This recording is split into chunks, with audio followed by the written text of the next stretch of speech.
여들톡 들으면서 나도 팟캐스트 한번 해볼까? 라고 생각해본 톡토로들 계신가요? 어렵지 않습니다. 스포티파이 for 팟캐스터와 함께라면 누구나 팟캐스트를 제작하고 발행할 수 있어요. 스마트폰 앱으로 녹음과 간단한 편집이 가능하고요. RSS 피드를 통해 애플 팟캐스트나 구글 팟캐스트로 내보내는 것도 한 번에 됩니다. 이제 여러분의 이야기를 시작해보세요. 여들톡처럼. 스포티파이 for 팟캐스터가 여러분을 도와줄 거예요. 지금 바로 스포티파이 for 팟캐스터를 앱스토어에서 다운받고 시작해보세요. 심지어 무료입니다. 여자들이 토크하고 있습니다. 여자들이 토크하고 있습니다. 여둘톡 뒤에는 톡토로가, 톡토로 뒤에는 여둘톡이, 여자둘이 토크하고 있습니다.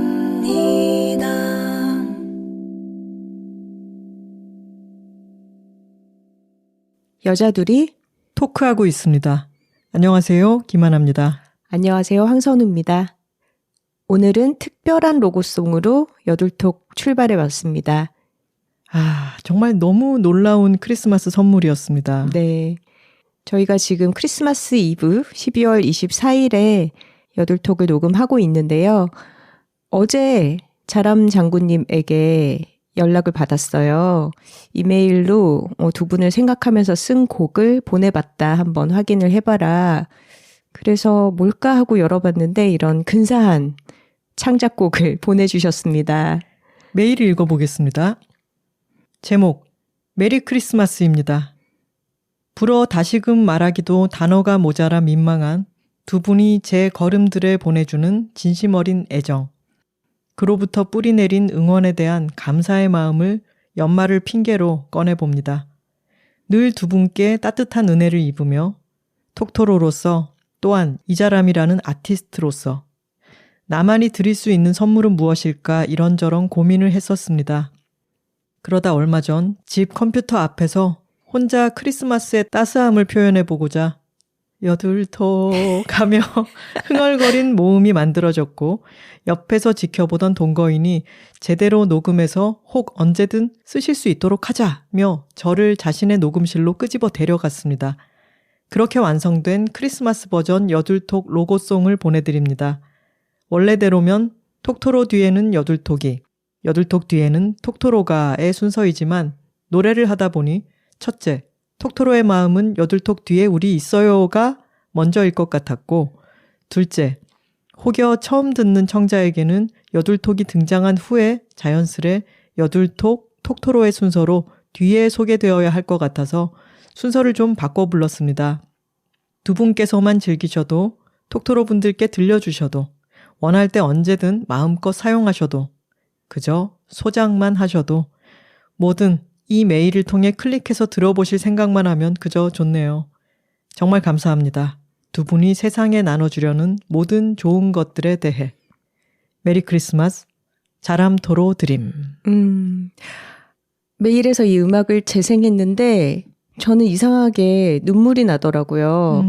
굉장히 따뜻하면서 포근하면서 뭔가 크리스마스의 축복이 가득한 것 같은 그런 바이브가 전해지지 않았나요? 맞아요. 참 자람님의 색깔이기도 한데 또 크리스마스 느낌이기도 해서 야, 정말 음악인들의 창작 세계라는 것은 참 신기하구나 싶었습니다. 네. 저희는 이자람 장군님의 그 예술 세계가 너무 좋아서 계속 좋다고 말했을 뿐인데 이렇게 여둘톡을 통해 인연이 생기고 이런 선물까지 받게 되어서 정말 감사하고요. 또 자람님을 녹음실로 이끌어내주신 동거인 분께도 같이 감사드립니다. 그리고 저희가 그림으로도 크리스마스 선물을 받았습니다. 일본에 살고 계신 버들냥 톡토로님께서 저희와 고양이들이 크리스마스 트리 앞에서 연주를 하고 있는 그림을 아주 예쁘게 그려서 보내주셨어요.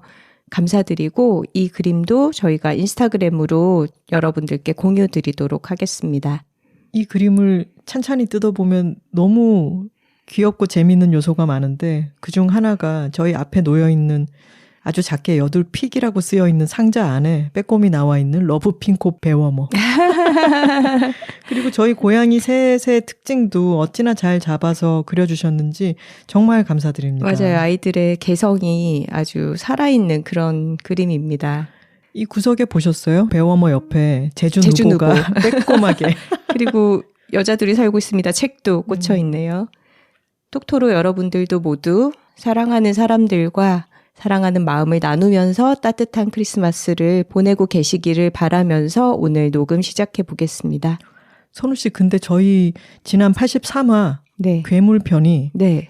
저희가 이 영화에 대해서 얘기를 너무 길게 하고 싶어서 한참 떠들었더니 톡토로님들도 듣는데 시간이 오래 걸릴 거잖아요. 맞아요. 그리고 듣다 보면 지치기도 하시겠죠.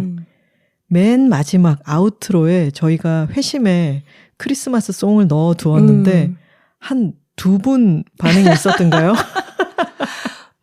약간 영화 끝나면 숨겨놓는 쿠키처럼 아우트로 음악을 특별한 크리스마스 곡으로 바꿔놨는데 많은 톡토로들이 거기까지 가서 듣지를 못하신 것 같아요. 그래서 저희의 회심의 크리스마스 선물이 지금 수신이 안 되고 있다.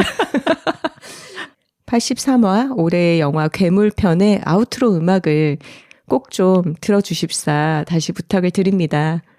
그 곡의 정말 놀라운 점은 보컬로 애드립을 하는 것을 선우 씨가 리코더로 한음 너무 예쁘게 잘 따서 넣었다는 거죠. 아, 무슨 노래인지 지금 언급을 할까요? 네.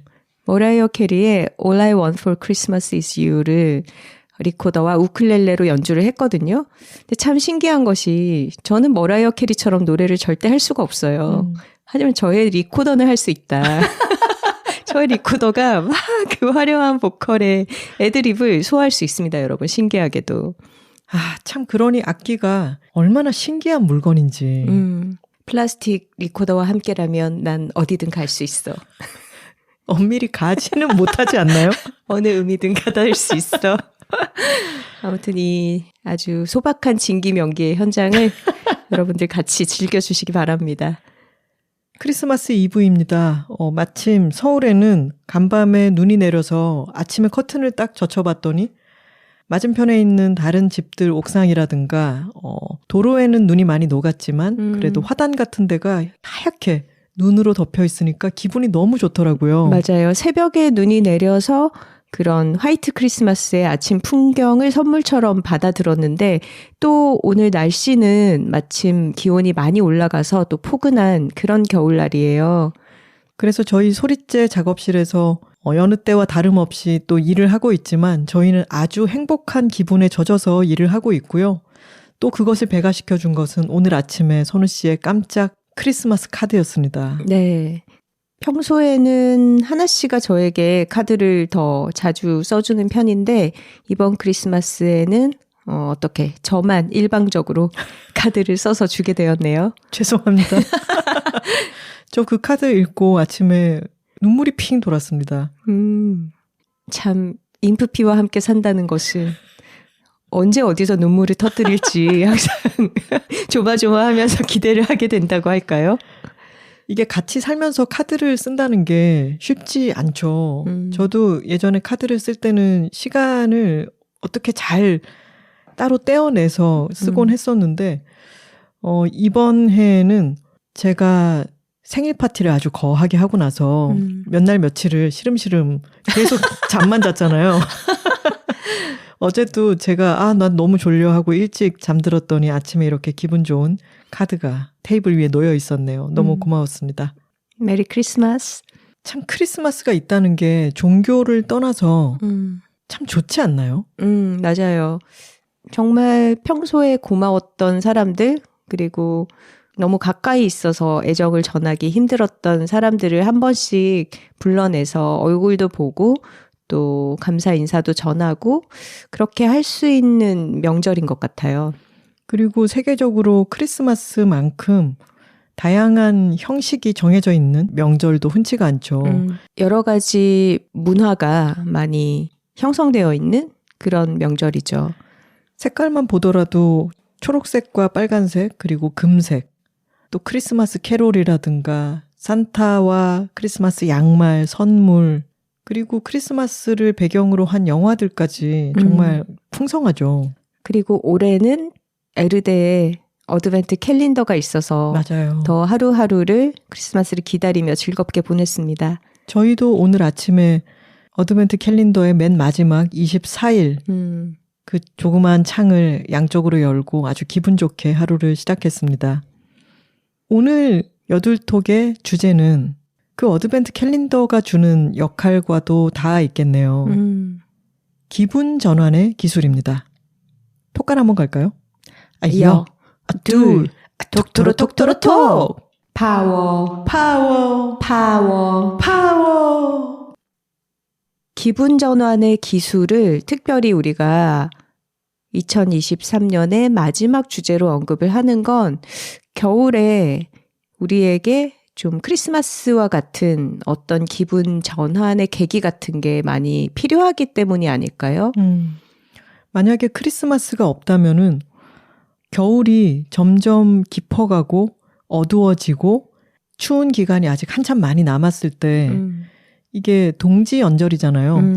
동지에는 우리나라에서도 팥죽을 끓이고 새알심을 넣어서 먹고 하는 문화가 있지만 어떤 크리스마스처럼 조금 활기를 더해주는 이런 행사가 있기 때문에 너무 침울해지지만은 않게 다시 한번 거대하게 기분 전환을 하고 다음 해로 넘어가는 느낌이 있어요. 그죠? 맞아요. 그래서 생활 속에서 우리가 크리스마스와 같은 어떤 큰 이벤트가 아니더라도 조금씩 소소하게 기분을 끌어올릴 수 있는 그런 방식들이 무엇이 있을지 오늘 얘기 나눠보고자 합니다. 저희가 여자둘이 살고 있습니다. 책에서도 썼는데 저희는 1월 1일에 맞춰서 생활에 늘 쓰이는 물건들을 좀 한 번에 개비하는, 한 번에 교체하는 것을 좀 중요한 연례 행사로 생각을 하고 있습니다. 저는 사실 별 생각 없이 살고 있었는데 저희 집의 집 요정인 도비 하나 씨가 이런 어떤 의식, 리추얼 같은 게 얼마나 생활에 환기를 시켜주는가 그런 걸 저에게 가르쳐줬죠. 예를 들자면 저희가 경년으로 한 번씩 행하는 큰 행사가 있는데 그게 뭐냐면 수건을 일괄 교체하는 겁니다. 맞아요. 일단 수건을 사실 통일해서 깔끔하게 사용한다는 것이 투자하는 금액이나 노력에 비해서 굉장히 생활을 단정하게 만들어줍니다. 저 같은 경우에는 제가 혼자 살 때는 어디에서 증정받은 수건을 아주 중구난방으로 아무 생각 없이 썼었어요. 뭐 색깔도 다양하게 섞여 있고 어느 협동조합 뭐 창립 몇 주년 기념, 뭐 어디 체육대회 3주년 뭐 이런 거 있잖아요. 그런 수건들이 그냥 몇 년을 썼는지도 알 수 없게 어지럽게 혼재가 되어 있었죠. 그러다 보니까 수건이 점점 탄력도 줄어가고 얇아서 흐물흐물해지고 그러면서도 교체할 어떤 타이밍을 잡지 못해서 내내 쓰고 있다가 뭔가 낡으면 버리고 뭐 이렇게 되는 경우들이 많았는데 이걸 한 번에 갖춰두고 통일된 디자인으로 그리고 또 한 번에 교체하고 그러니까 하나의 이벤트로서 이 수건을 들이고 내보내고를 하다 보니까 늘 깔끔하고 보송보송하고 단정하게 그렇게 수건을 사용할 수가 있더라고요.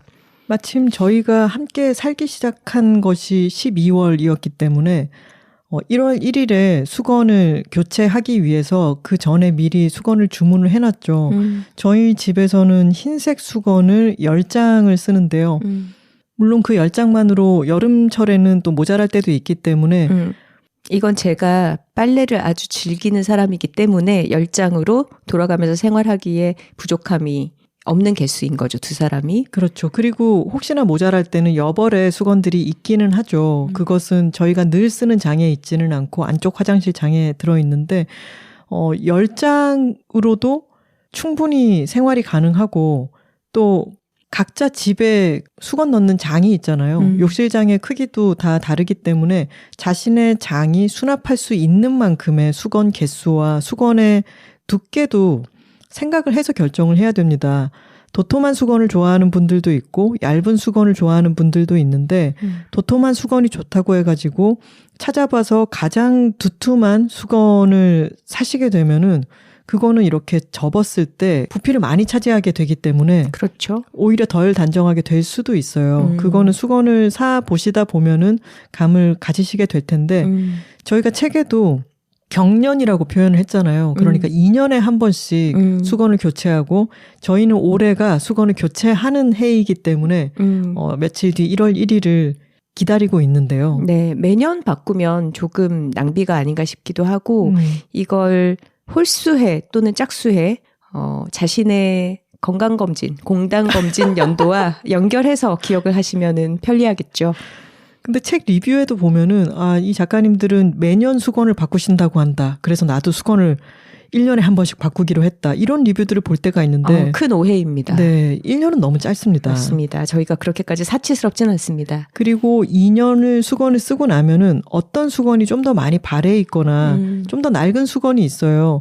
그것들은 걸레로 사용하거나 정리를 하시고 또 여전히 괜찮은 수건들은 고양이들용으로 사용을 하거나 아니면 유기견 보호센터라든가 수건이 필요한 곳에 보내는 방법도 있죠. 맞아요. 수건이나 담요, 안 입는 옷가지 같은 것들을 항상 기부를 받고 있더라고요. 그것뿐만이 아니라 1월 1일에 맞춰서 여러 가지들을 한꺼번에 바꾸면은 확실히 기분 전환이 됩니다.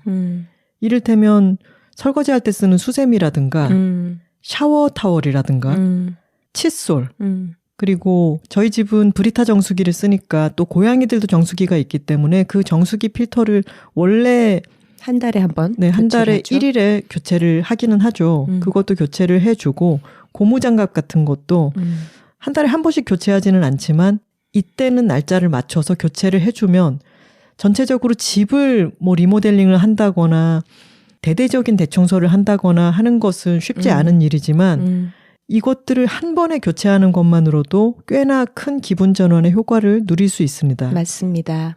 자, 어떤 연례 행사로서 소모품들을 교체하면서 기분 전환의 효과를 누릴 수 있는 그런 방법이 있다면 아주 기본적으로 즉각적인 기분 전환의 효과는 감각에서 오는 것 같아요. 시각, 청각, 후각, 미각, 촉각 같은 감각적인 자극이 우리에게 기분을 끌어올리는 즉각적인 어떤 결과를 줍니다. 저희가 탁구를 치러 다니는 탁구장이 지하에 있어요. 그래서 사실은 그곳이 창문이 없고 환기가 잘 안 되는 편이라서 좀 공기가 답답할 때도 있고요. 그리고 게임을 하다 보면 저희는 초보자기 때문에 항상 이길 수가 없습니다. 대부분 맷게임이 잘 안 풀려서 굉장히 분통 터져하고 좀 열이 받고 흥분되고 이러기 마련인데요. 그럴 때마다 이제 하나 씨가 저희 망타클 멤버들에게 유도하는 어떤 특정한 행위가 있죠. 그게 뭔가요? 뭐죠?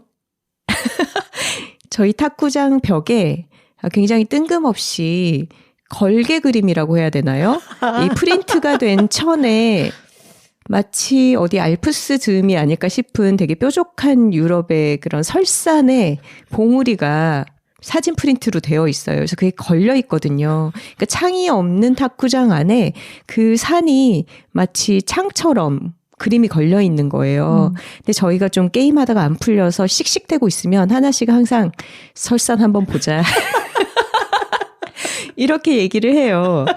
근데 너무 신기한 게 가짜 산이잖아요. 그리고 가짜 창이잖아요. 근데 마치 창밖의 풍경을 한번 보듯이 그 설산을 보면 가짜 산일지라도 우리에게 주는 기분 전환의 어떤 효력은 진짜라는 거죠.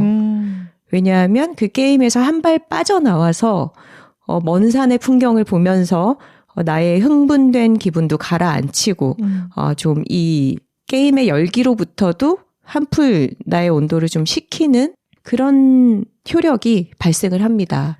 그리고 약간의 그 축적 변경 같은 게 일어나잖아요. 탁구공의 세계는 아주 작고 빠른 작은 세계인데 갑자기 먼 곳에 있는 설산을 보게 되면은 이 거대한 세상에서 내가 이 탁구공의 세계에 함몰되어 있었구나. 이런 생각이 잠시 들죠. 맞아요. 좀 한 발 빠져나와서 내가 처한 상황을 객관적으로 바라보게 해준다고 할까요? 그리고 그게 설산인 것도 중요한 것 같아요. 막 꽃이 피어 있는 산이 아니라 차가운 산은 뭔가 기분을 탁 환기시켜주는 게 있죠. 예전에 제가 읽었던 시 중에 정지용의 시였던 것 같은데 아침에 창문을 열면 먼 산이 이마우에 차다. 뭐 이런 시가 있었어요. 잠시만요. 찾아봤더니 정지용의 춘설이라고 하는 시이고 봄눈. 네, 제일 첫 두 행이 이러네요. 문 열자 선뜻 다음에 느낌표가 있고 먼 산이 이마에 차라. 차라? 이렇게 장지문이 있을 때 아침에 일어나가지고 좀 어둑할 때 문을 탁 열면 차가운 바람과 함께 저기 먼 산 위에 춘설이 이렇게 소복하게 쌓여 있을 때 그 느낌이 얼마나 프레시합니까? 맞아요. 실제로 창문을 열어서 차가운 공기를 실내에 들이고 환기를 시키고 혹은 차가운 물로 세수를 하고 이런 활동이 정말 사람을 상쾌하게 만들고 정신을 차리게 해주죠. 근데 실제로 물리적으로 그게 존재하지 않더라도 풍경을 보는 것만으로도 가짜 풍경을 보는 것만으로도 그런 영향력을 우리가 느낀다라는 게 좀 많은 생각을 하게 만드는 것 같아요. 우리 탁구장 관장님이 그런 깊은 뜻으로 그걸 걸어놨는지 아니면 어디서 그냥 생겨가지고 붙여놨는지는 모르겠지만 그렇습니다. 저희가 그래서 한 해의 마지막 8톡으로 기분 전환의 기술을 이야기하는 것은 해가 바뀌는 게 사실은 12월 31일과 1월 1일이 내가 그렇게 엄청나게 격변을 겪는 것은 아니잖아요. 다 사람이 그어놓은 시간의 경계이고 그 경계 중에서 1년이라고 하는 것은 좀 의미를 사람들이 많이 부여를 하는 어떤 리듬이죠. 그 리듬에 맞춰서 그런 새로운 한 해를 시작하는 데에 있어서 기분 전환의 효과를 좀 더 크게 만들 수 있는 작은 것들의 리스트업을 한번 해보자. 이걸 다 지킬 필요는 없지만 여러분들이 이 중에 한두 개 정도는 나도 기억했다가 기분 전환이 필요할 때 사용을 해보면 좋겠다. 이렇게 아이디어를 얻을 수 있으면 좋겠네요. 맞아요. 베스트셀러인 기분이 태도가 되지 않게 이런 책이 있잖아요. 네. 또 그 제목을 본딴 여러 가지 버전들이 있더라고요. 기분이 태도가 되지 말자.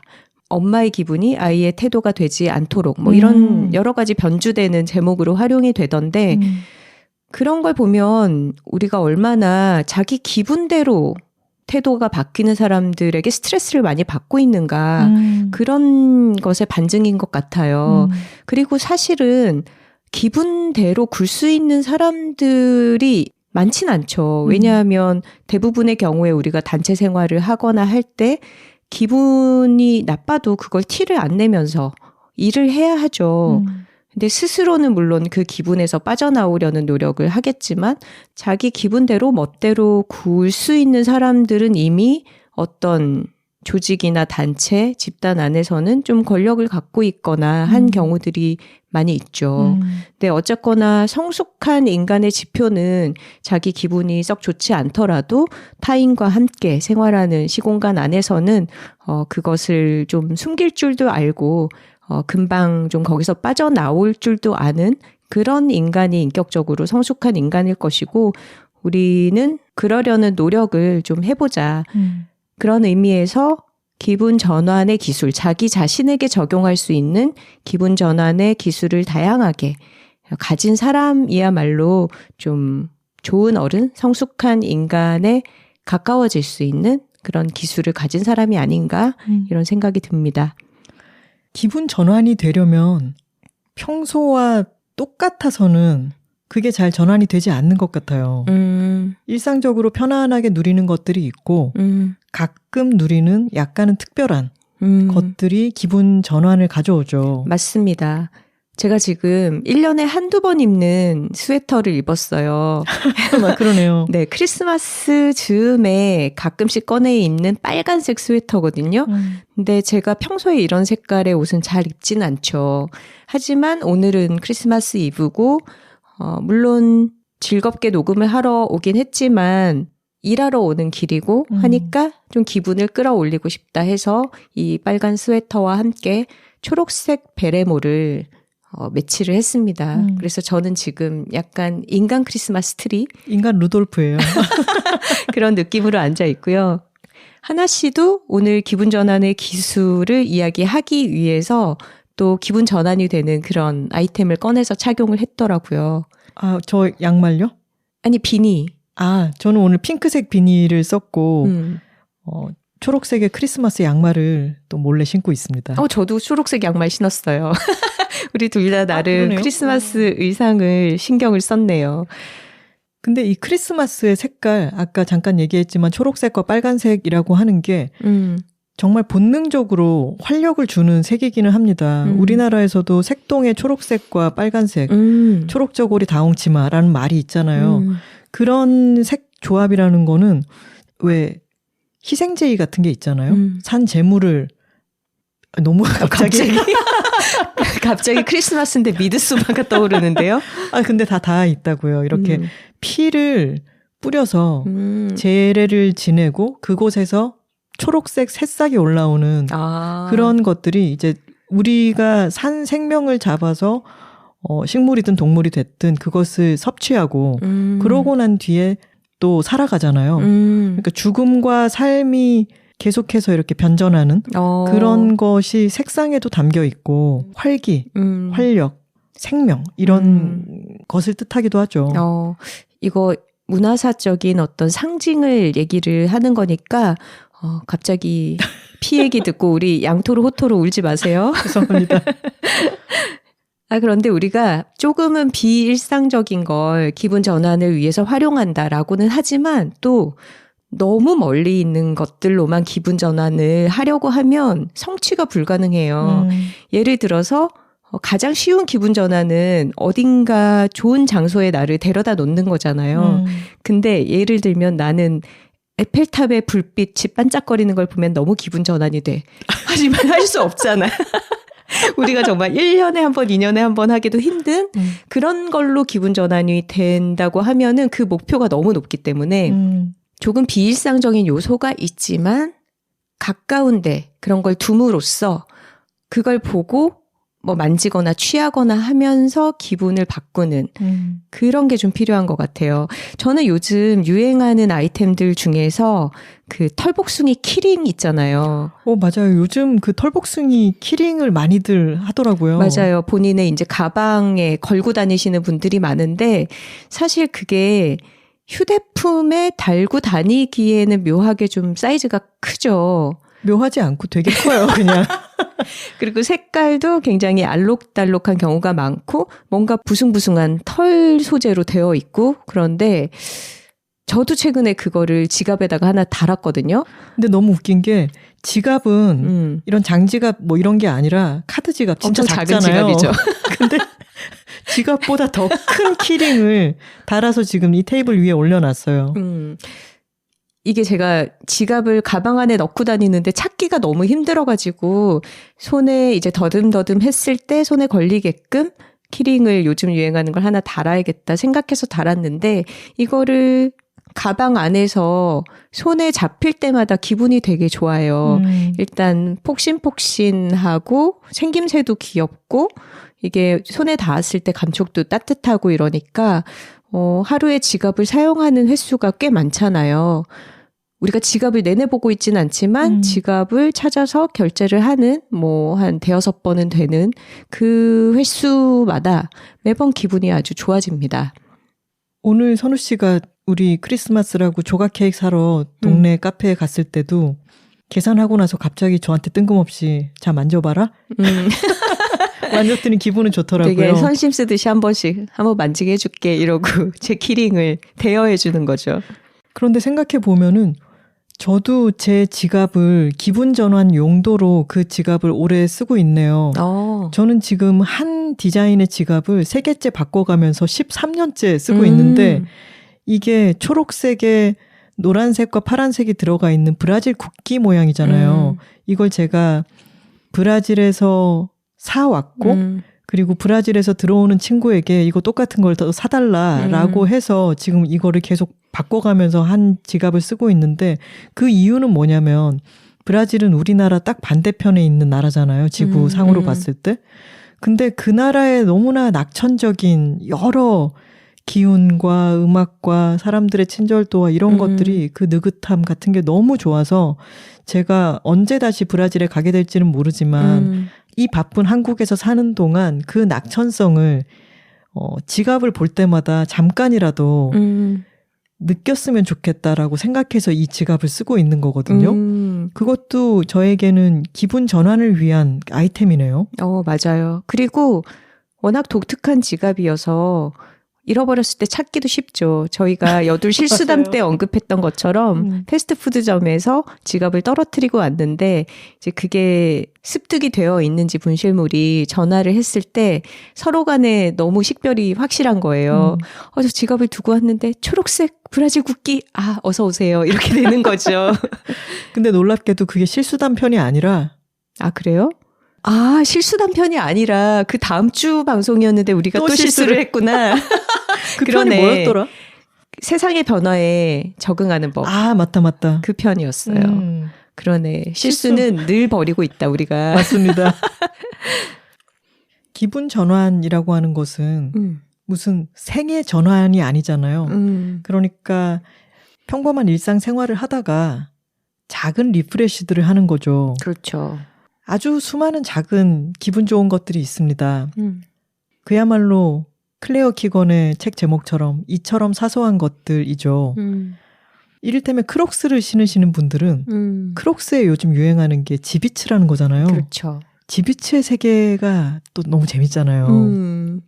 저는 저의 생애 첫 크록스, 작년부터 신기 시작한 카키색 크록스에 다람쥐와 도토리 지비츠를 붙이고 있고 누가 사줬을까?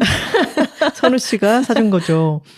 그리고 우리 요가하러 가는 곳에 갔더니 어떤 애기 아빠가 자기 크록스에 너무 귀여운 지비츠를 달고 있는 걸 봤어요. M&M's. 맞아. 그냥 생각했을 때 M&M's는 어쨌든 초코볼이지만 식품이고 그걸 신발에 붙이는 게 이 두뇌로 생각하면 이상하지만 붙어있는 걸 봤더니 너무 귀엽더라고요. 맞아요. 그래서 저희도 따라 샀습니다. 손민수 했잖아요. 그거랑 팝콘 샀잖아. 팝콘도 맞아요. 너무 귀여워서.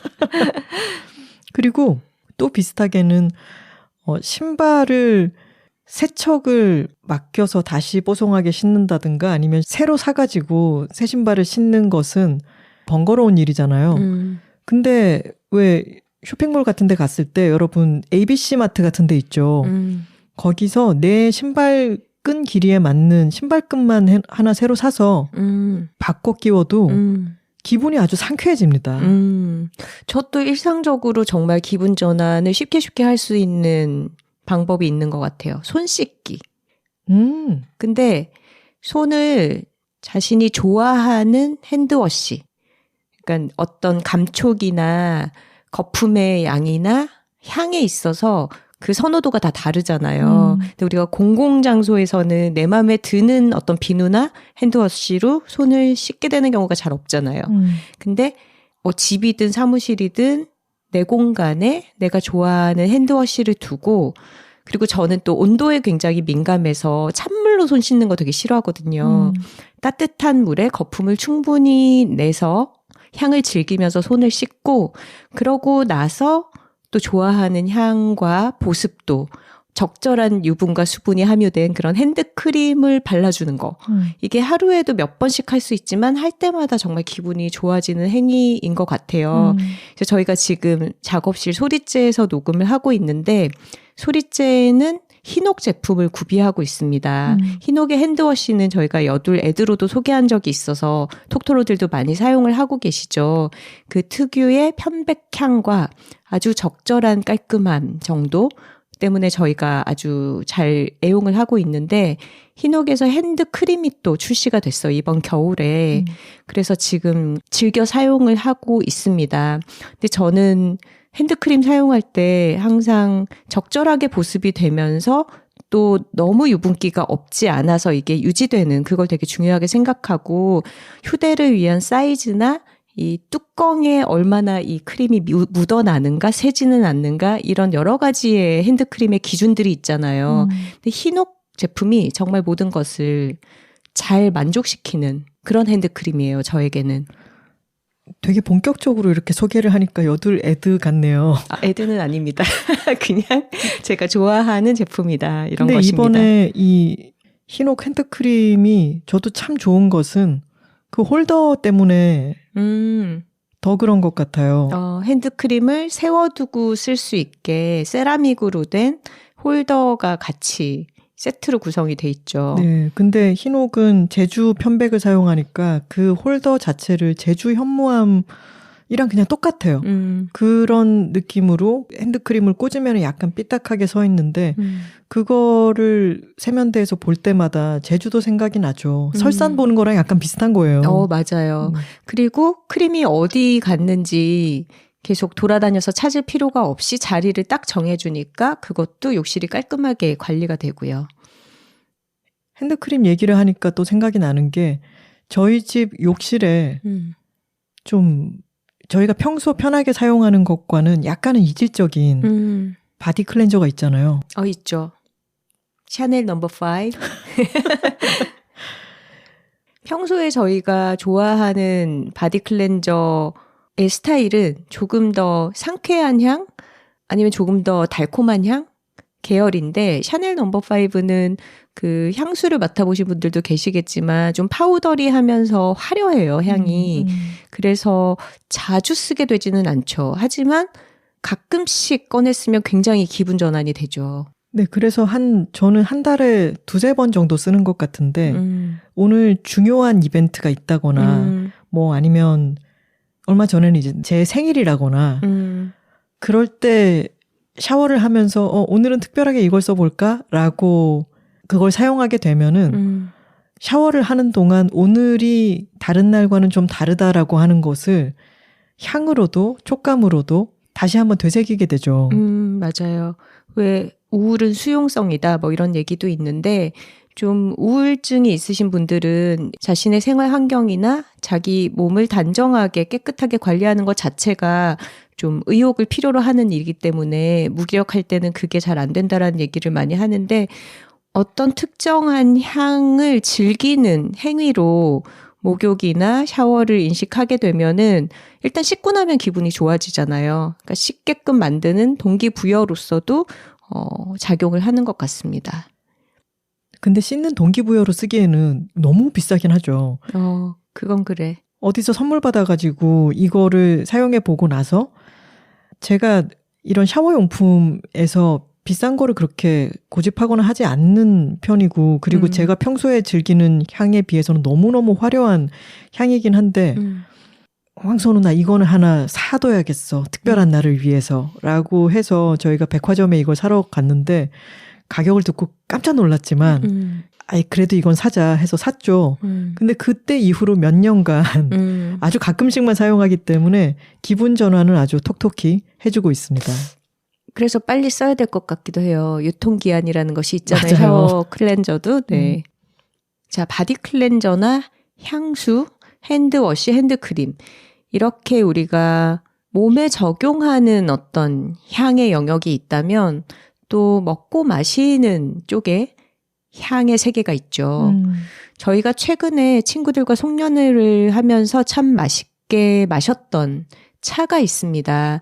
근데 하나 씨가 차를 즐겨서 친구들과의 만남에서도 계속해서 차를 내려주는 그 팽주 역할을 하는데 보통은 보이차, 숙차를 기본적으로 많이 마시죠.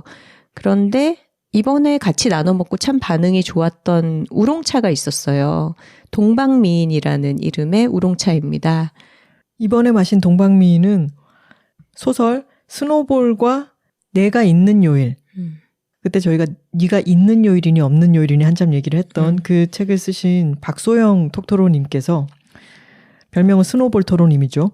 저희에게 선물을 해주신 거였는데 이 차의 향이 장미향 같기도 하고 정말 진한 꽃향 같은 것들이 아주 물씬 풍기기 때문에 일상적으로 마시기보다는 가끔씩 챙겨서 이렇게 마시면은 정말 꽃물을 몸속에 흘려보내는 것 같은 그런 느낌이 들죠. 맞아요. 열대과일 향 같기도 하고 확실히 이 겨울에 마시니까 조금 더 더운 어느 나라의 장소로 공간 이동을 하는 것 같은 그런 느낌을 받아서 그냥 차 한 잔을 마시는 게 아니라 아 진짜 나를 둘러싼 공기를 바꾼다. 이런 인상을 받았습니다. 이렇게 화려한 향의 차를 마시는 것도 확실한 기분 전환이고 또 우리가 오늘 크리스마스이기 때문에 이 기분을 누리기 위해서 동네의 케이크 가게에 가서 조각 케이크를 사왔잖아요. 이렇게 어떤 디저트, 눈으로도 즐기고 맛으로도 즐길 수 있는 디저트를 가끔 사 먹는 것도 확실한 기분 전환이 되죠. 자신이 사는 곳에서 그렇게 멀지 않은 곳에 있는 맛있는 디저트 가게를 알아두는 것은 저는 보험과도 같다고 생각합니다. 맞아요. 이를테면 뭐 장에 탈이 나서 며칠 동안 고생하고 나서 겨우 나았다. 죽만 계속 먹다가 이제는 좀 다른 걸 먹어도 괜찮은 상태가 되었다라고 할 때 그것을 겪어낸 나에게 상품으로 줄 수도 있고 작은 조각 케이크 같은 것은 만드는 데는 정말 손이 많이 가지만 그 작은 것을 사와서 즐기는 동안 이 작은 디저트에 투여된 시간을 누리는 거잖아요. 그리고 늘 가는 디저트 가게가 있는 것도 너무 좋은 일이고 가끔은 구글맵이나 카카오맵이나 네이버 등을 사용해서 아 우리 동네에 또 사랑받는 디저트 가게는 어디가 있는가 해서 가끔씩 그거를 먹어봐 두는 것도 참 즐거운 일이죠. 저는 항상 주시하고 있습니다. 선우 씨 잠들기 직전까지 늘 하는 게 구글맵에 별표 찍는 거라면서요. 네, 그렇죠. 저의 취미 생활입니다. 우리가 나 자신을 위한 선물 이러면서 약간 너무 비싼 뭔가를 소비하는 걸 합리화시킬 때 그런 표현을 쓰는 거는 전 좀 경계해야 된다고 생각을 하는데 디저트라든가 아니면 꽃 이런 거를 자기 자신을 위해서 가끔씩 구매해서 누리는 거는 정말 자신을 위한 선물이 아닌가 싶어요. 아, 그러니까 나 자신을 위한 선물이라고 하면서 뭔가 굉장한 사치품을 사는 걸 합리화한다든가 이런 것보다는 사실 그렇게 쓰이는 경우도 많이 보잖아요. 근데 그렇게 비싸고 사치스러운 것만이 자기 자신에게 베풀 수 있는 어떤 호의가 아니잖아요. 근데 뭐 디저트나 꽃 같은 거는 남에게 선물을 받아도 굉장히 기분이 좋아지는 품목이지만 그거를 기다리기만 할 것이 아니라 정말 나를 위해서 조금씩 소비를 하는 것도 참 생활을 윤택하게 누릴 수 있는 방법이 아닌가 싶습니다.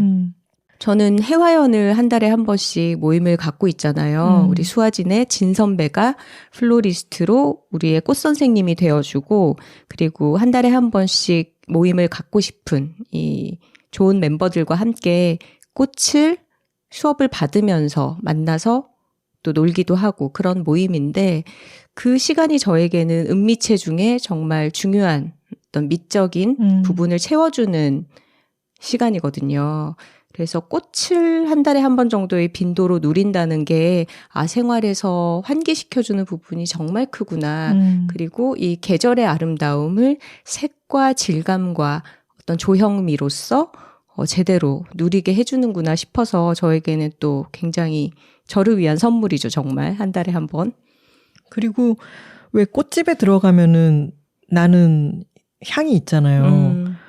꽃을 다듬고 그 줄기를 자르고 그리고 꽃 자체에서 나오는 향기도 있고 그 꽃을 만질 때 정말 오감이 많이 자극이 되죠. 근데 저희가 수아진 선배에 대해서 별 설명 없이 이제 수아진 선배 얘기를 하니까 가끔 리뷰에 그 포크 듀오 수아진 그분들 얘기를 하시더라 막 이런 말씀을 하시는데 기타 치면서 노래하시는 남성 듀오 쌍둥이 형제인 수아진과는 다른 분들입니다. 네, 저희는 그분들과 친분이 없고요. 네, 저희와 친하게 지내는 황진영 선배, 이현수 선배 그 두 사람이 또 친하고 그 둘의 이름에 수 그리고 진 이 이름이 들어가기 때문에 수아진이라고 별명을 부르고 있습니다.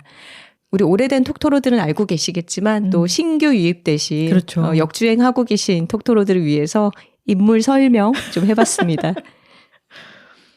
그리고 기분 전환이 필요한 때는 일상의 매너리즘에 내가 매몰되고 있다. 아, 뭔가 좀 지루하다. 기분 전환이 필요하다. 이럴 때도 있지만 또 좀 급박하게 기분 전환이 필요할 때가 있어요. 어떤 때냐면 빡쳤을 때입니다. 아, 특히 회사 생활하다가 이런 일들이 벌어질 때들이 있죠. 너무 많죠. 얼마 전에 저희 출판사에서 책을 보내주셨는데 책 제목이 사무실의 도른자들이더라고요. 근데 제목 보는 순간 그래 도른자들이 하나씩 있지 이런 생각이 들더라고요. 어느 회사에나 도른자들이 있고 그게 저일 때도 있습니다. 굉장히 자기 객관화가 잘 되시네요. 그렇기 때문에 도른자가 되지 않으려면 빡쳤을 때 빨리 기분 전환을 할 수 있는 노하우가 있다면 좋겠죠.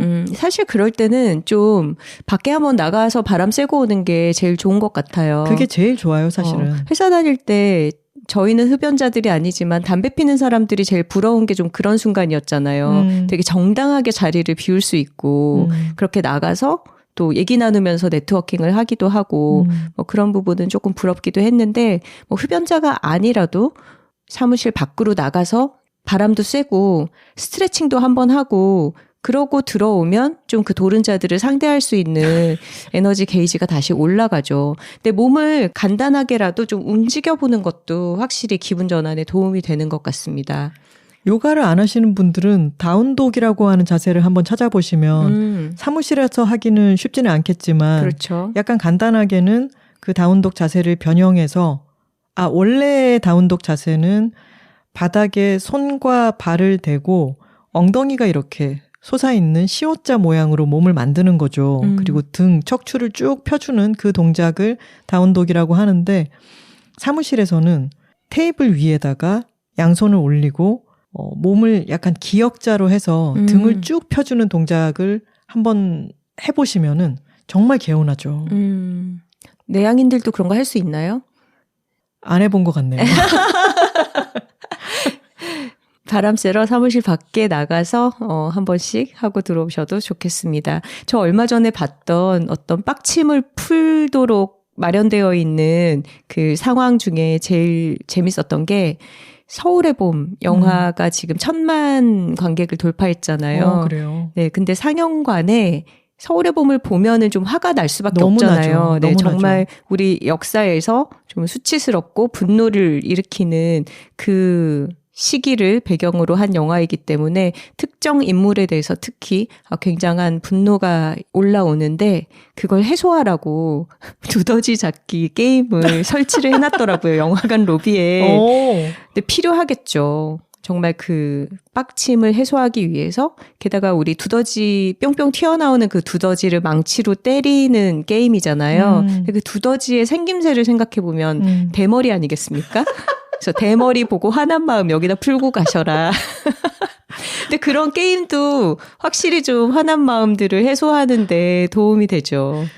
저희가 지금 대머리 분들에 대한 혐오를 하는 것은 아니고 그 영화를 대머리. 보면 네. 전모 대머리. 전두광! 근데 이건 다른 얘기지만 영화를 보고 나와서 특정 대머리에 대한 빡침을 두더지 잡기로 해소하는 것은 또 코믹하기도 하잖아요. 그리고 그거는 뿅망치로 뿅뿅 때리는 그런 거고. 근데 왜 화가 났을 때 뭐 베개를 막 두들긴다든가 아니면 그 분을 못 이겨서 뭔가를 깨거나 아니면 벽을 친다거나 하는 그런 행위는 해소가 되는 게 아니라 그 분노를 더 조장한다고 합니다.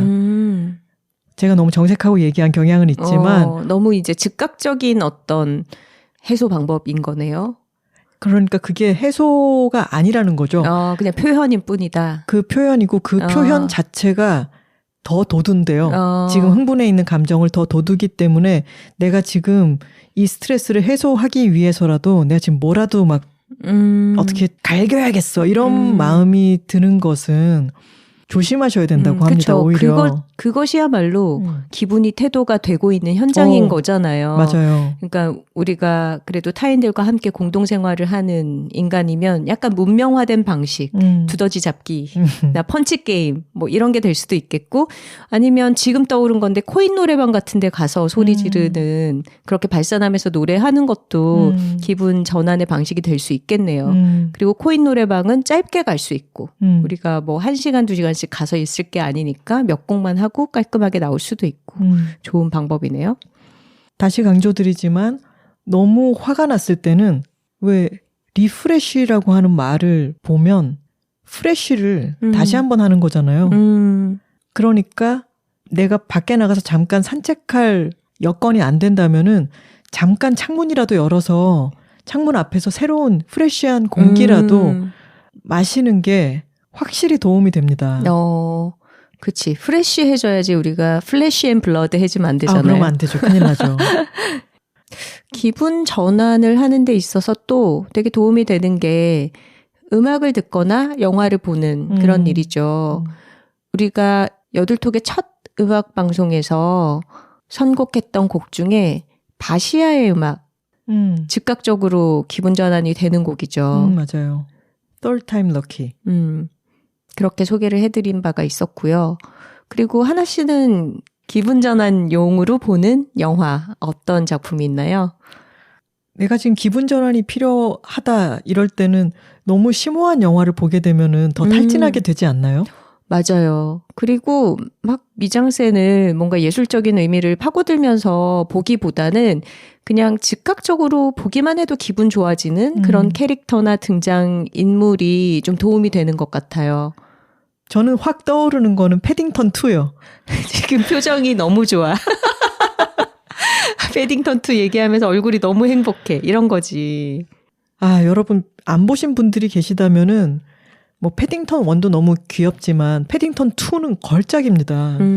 정말 기분이 좋아지고 매 장면에 또 아주 창의적인 아이디어가 가득하고 색감이라든가 여러 가지 연출이 너무너무 좋아요.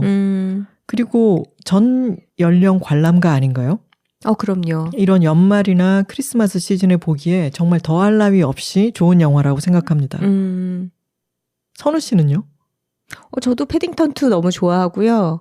그리고 본지 좀 오래되긴 했지만 월레스와 그로밋. 걸작이죠. 저는 그로밋을 너무 좋아합니다. 그리고 나름 또 서스펜스가 있어. 월레스와 그로밋. 그렇죠.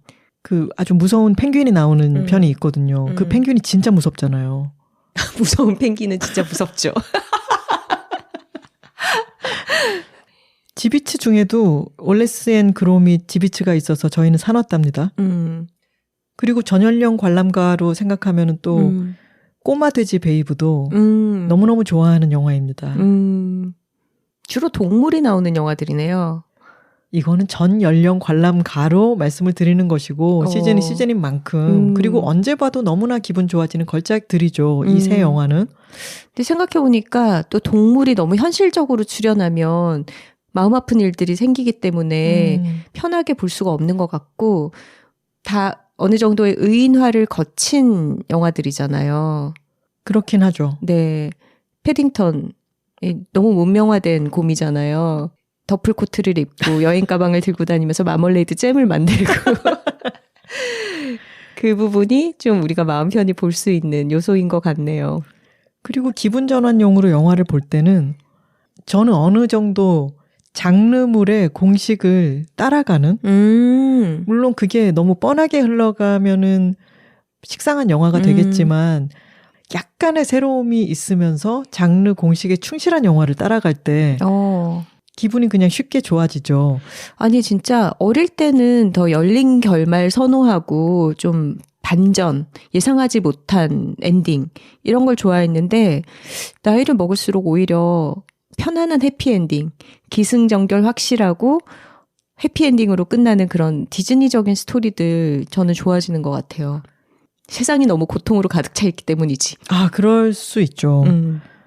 근데 여전히 잘 만든 열린 결말의 영화들을 아주 감동적으로 볼 때도 있죠. 근데 그거는 에너지가 좀 많이 있을 때의 얘기고 나 진짜 기분 전환이 필요해. 지금 이 상태로 계속 있는 건 안 되겠어 싶어서 영화를 볼 때는 저는 로맨틱 코미디들을 잘 보는 것 같습니다. 지금 떠오르는 것들은 저는 미셸 파이퍼가 나온 영화들을 다시 잘 보곤 하는데 이를테면 어느 멋진 날. 조지 클루니랑 나왔었던. 네. 뉴욕을 배경으로 싱글맘과 싱글데디의 이야기죠. 그리고 또 더 이전 영화 중에는 사랑의 행로라고 선우 씨랑 저랑 또 너무 좋아하는 영화가 있잖아요. Fabulous Baker Boys. 네, 원제는 The Fabulous Baker Boys고 올드한 번역제인 사랑의 행로라고 하는 제목이 붙어 있는데 이 영화는 음악 영화로도 정말 손색이 없는 아주 좋은 영화입니다. 연말에 보시기에 괜찮지 않을까요? 많은 로맨틱 코미디들이 또 연말을 배경으로 하고 있어요. 그렇죠. 연말 얘기하니까 떠오르는 거는 해리가 셀리를 만났을 때. 클래식이죠. 근데 시간이 조금 지나서 아마도 지금 보기에 약간의 불편한 부분은 있을 수도 있는데 그렇지만 다시 봐도 재밌을 것 같은 그런 로맨틱 코미디입니다. 그리고 새해 카운트다운을 하는 장면이 아주 중요하게 맞아요. 들어가 있죠. 그 영화도 음악이 너무 좋죠. 해리 코닉 주니어가 맡은. 미셸 파이퍼의 영화들을 하나 고르는 기준이 될 수 있다면 또 맥라이언이 출연한 로맨틱 코미디도 90년대에 한창 전성기를 구가했었죠. 맞아요. 그리고 아까 음악 얘기를 좀 하다 말았는데 저는 기분 전환을 위해서 좀 이 겨울 시즌 추울 때 듣게 되는 게 러시아 작곡가들의 음악인 것 같아요. 특히 차이콥스키의 발레 음악이라든가 연말에 너무 잘 어울리죠. 네, 라흐마니노프 피아노 협주곡 같은 곡들은 더울 때 듣기에는 좀 부담스럽죠. 부담스럽죠, 정말.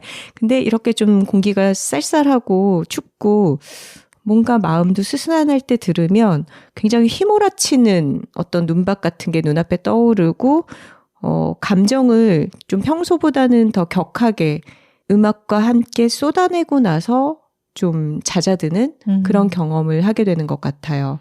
편안하게 틀어놓기보다는 한 곡 집중해서 쫙 듣고 나서 일어나서 제 할 일을 하러 가는 그런 느낌이죠. 네, 그 안에 드라마가 펼쳐지죠. 근데 때로는 그렇게 음악이나 영화와 함께 드라마를 경험하고 일상으로 돌아오는 것도 좋은 기분 전환법이 아닌가 싶습니다.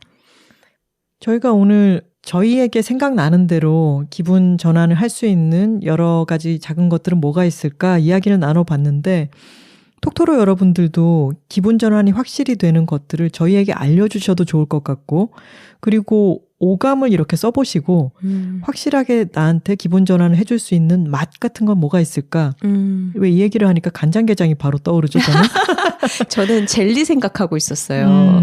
근데 편의점에서 쉽게 살 수 있는 그런 젤리들 당 떨어질 때 먹으면 기운도 좀 올라오고 기분도 나아지잖아요. 그렇게 내가 보기만 해도 기분이 좋아지는 것, 내가 향을 맡았을 때 기분이 좋아지는 것 이런 것들을 리스트업을 해두면 정말 아주 든든한 작은 보험이 되지 않을까요? 갑자기 또 떠올랐는데 영화 아멜리에도 그런 리스트가 나오지 않나요? 좋아하는 것들의 리스트, 기분 좋아지는 것들의 리스트.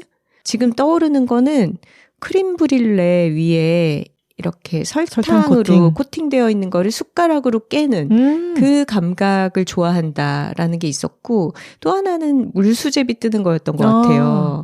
그 두 가지밖에 기억이 안 나네? 아주 여러 가지였던 것 같은데. 그 두 가지만 들어도 기분이 이미 너무 좋네요.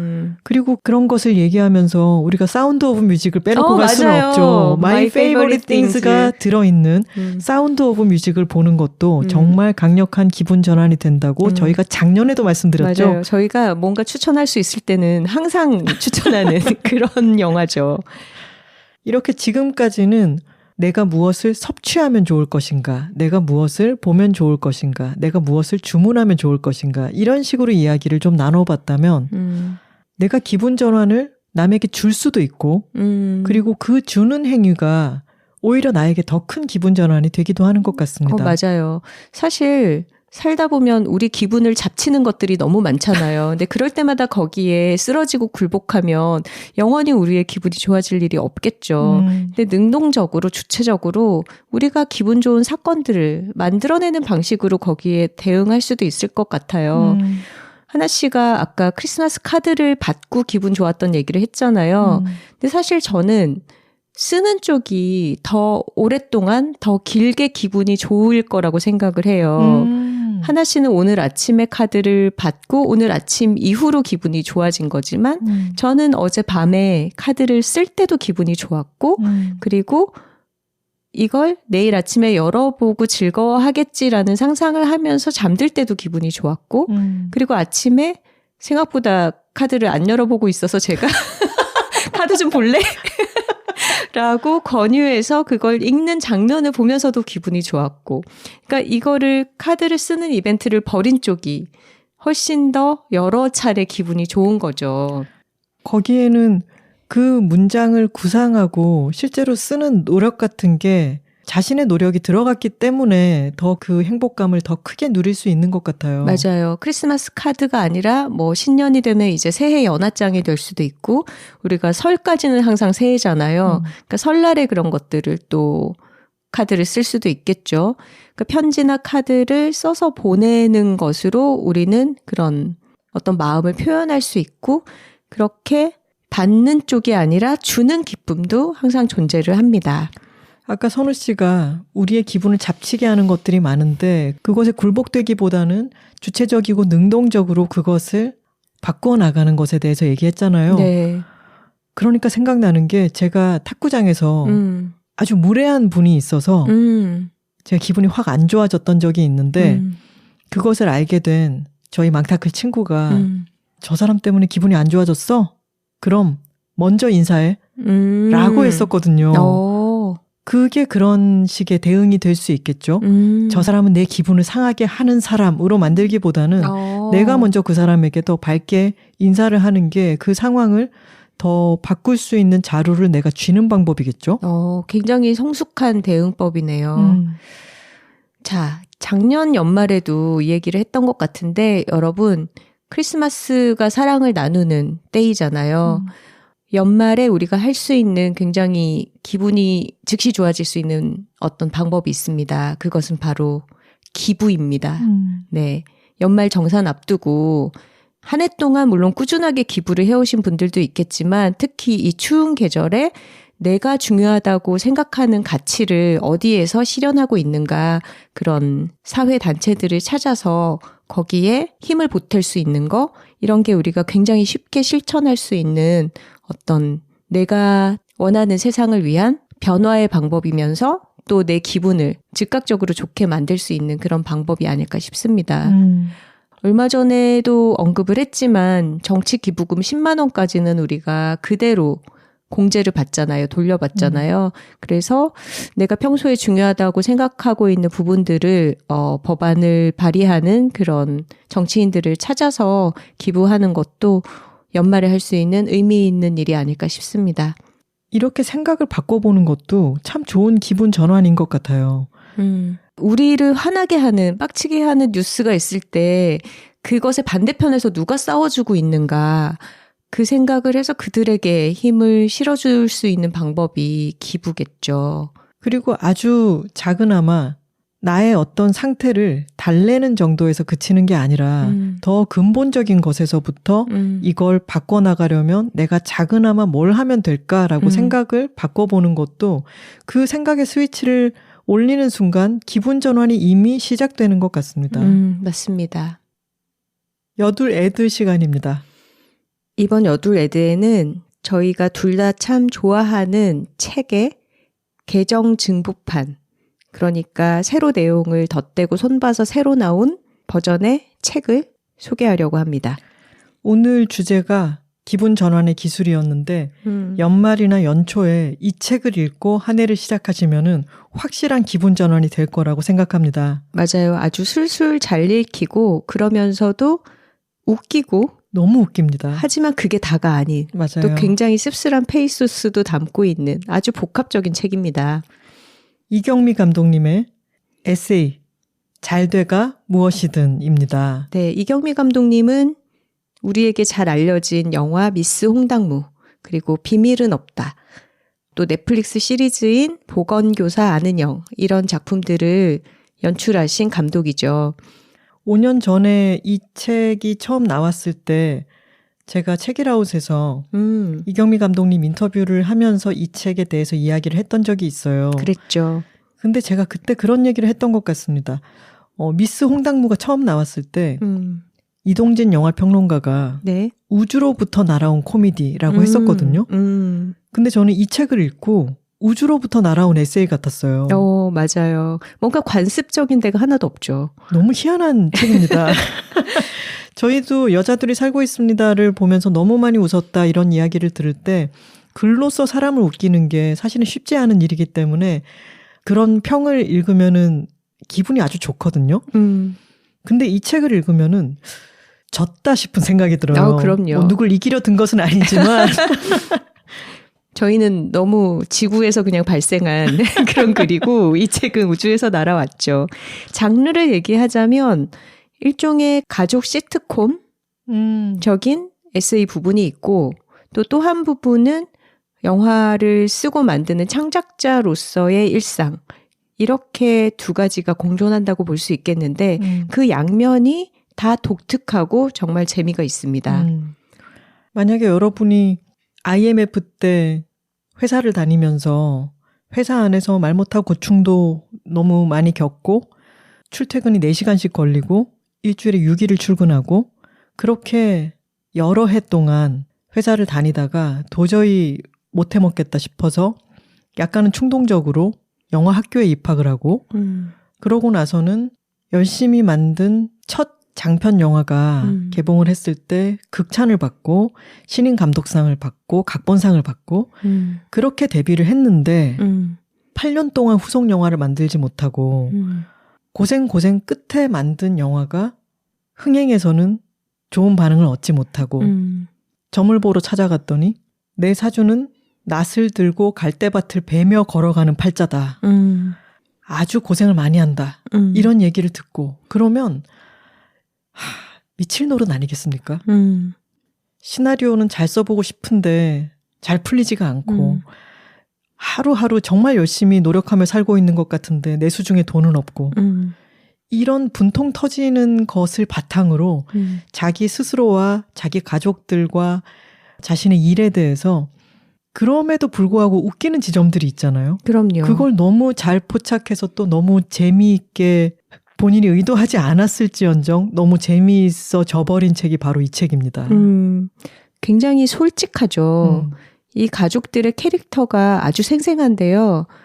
뭔가 지어내서 쓰려고 했다면 이렇게까지 생생하고 입체적이고 매력 있는 그런 인물들이 탄생하지 않았을 것 같아요. 근데 이경미 감독이 또 서문에 이렇게도 썼더라고요. 일이 이렇게 될 줄 알았다면 조금 덜 솔직했을 텐데 이미 늦었다.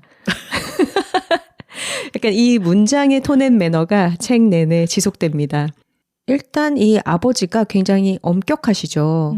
아버지가 실제로 KBS에서 우리가 너무나 잘 알고 있는 동물의 왕국 나레이션을 하셨던 성우분이셨는데 굉장히 엄격하고 딸에 대한 좀 기대치가 높으시고 그래서 쉽게 어떤 자식의 성취를 인정을 안 해주세요. 그래서 이경미 감독님이랑 좀 자주 부딪히는 그런 싸우는 캐릭터로 나옵니다. 좀 현실에서 되게 보편적으로 볼 수 있는 부녀 관계죠.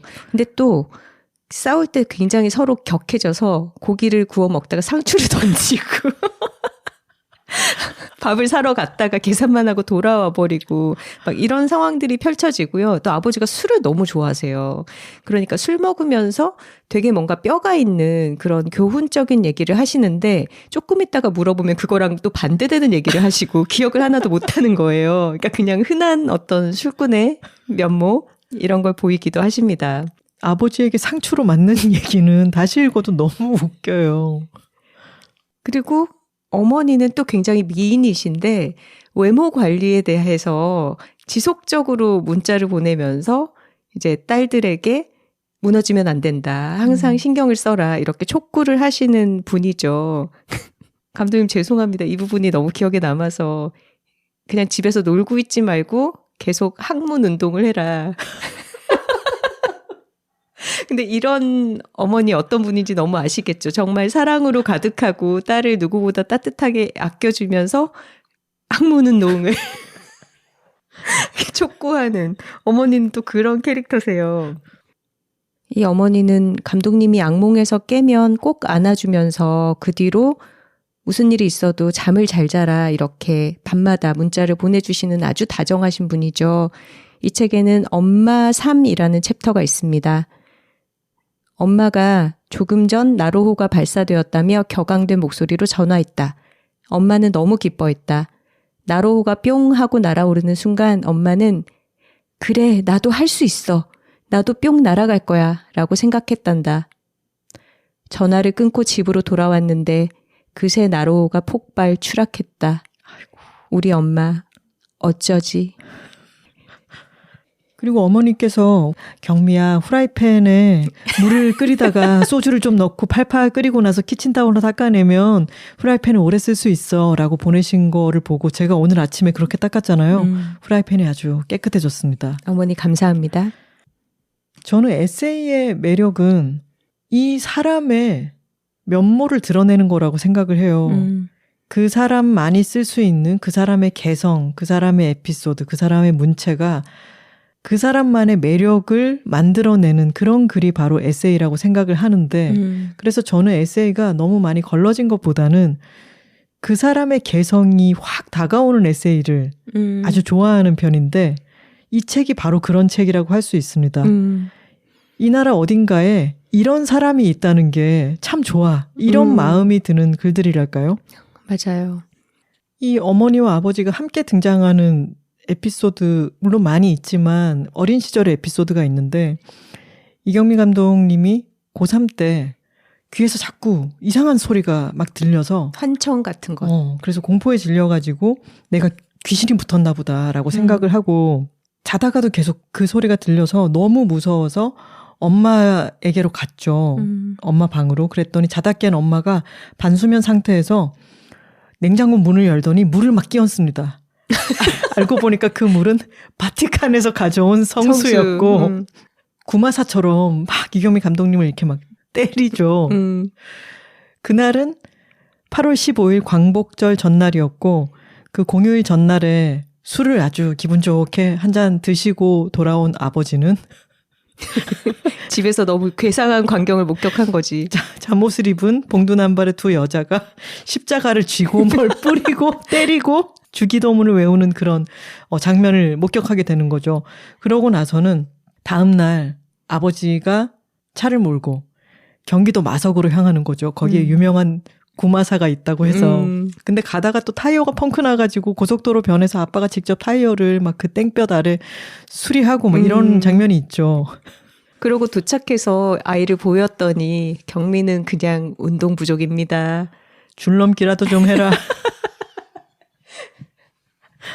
정말 무슨 이런 이야기가 다 있냐고요. 이게 우리가 외우려고 해서 외우는 게 아니라 그냥 한번 읽으면 너무 웃겨서 뇌리에 남는 거예요. 저는 그 에피소드도 너무 좋아해요. 늙는다는 것.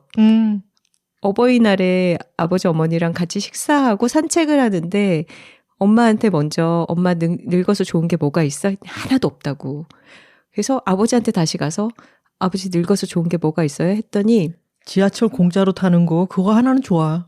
그래서 엄마한테 엄마 아빠는 한 게 좋은 거 있대. 지하철 공짜로 타는 거. 그랬더니 어머니가 엄마는 아직 그 나이가 아니야.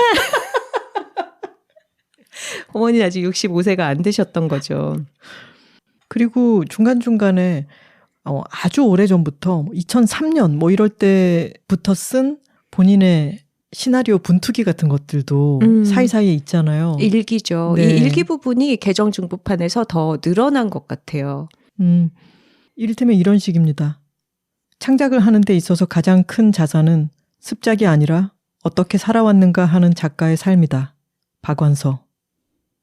아이씨 어떡하지? 이미 내가 이렇게 살아와 버렸는데. 이경미 감독님의 그 시나리오를 봐도 알겠지만 대사가 아주 좀 희한하잖아요. 미묘하게 웃겨서 뭐라 말하기가 어려운 그런 독특한 문체가 있는데 저는 이런 부분을 너무 좋아해요.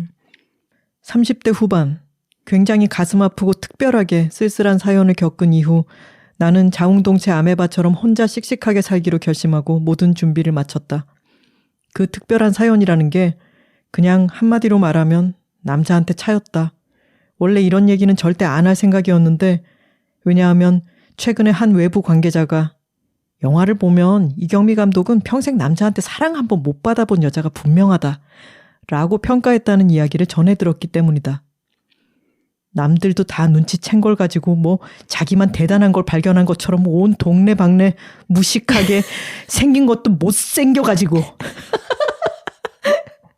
그러니까 자신의 치부를 점잖게 코팅하고 그것을 내가 내 식으로 사귀고 발효해서 문장으로 정제해서 꺼내놓는 게 아니라 자신이 이제 기분이 나쁘고 이게 꼬여서 이 사람을 인신공격으로 못생겼다고 써버리는 그 자신을 감추지 않고 드러내는 거죠. 맞아요. 뭔가 점잖게 포장하거나 교양 있는 척을 하거나 그런 게 하나도 없죠.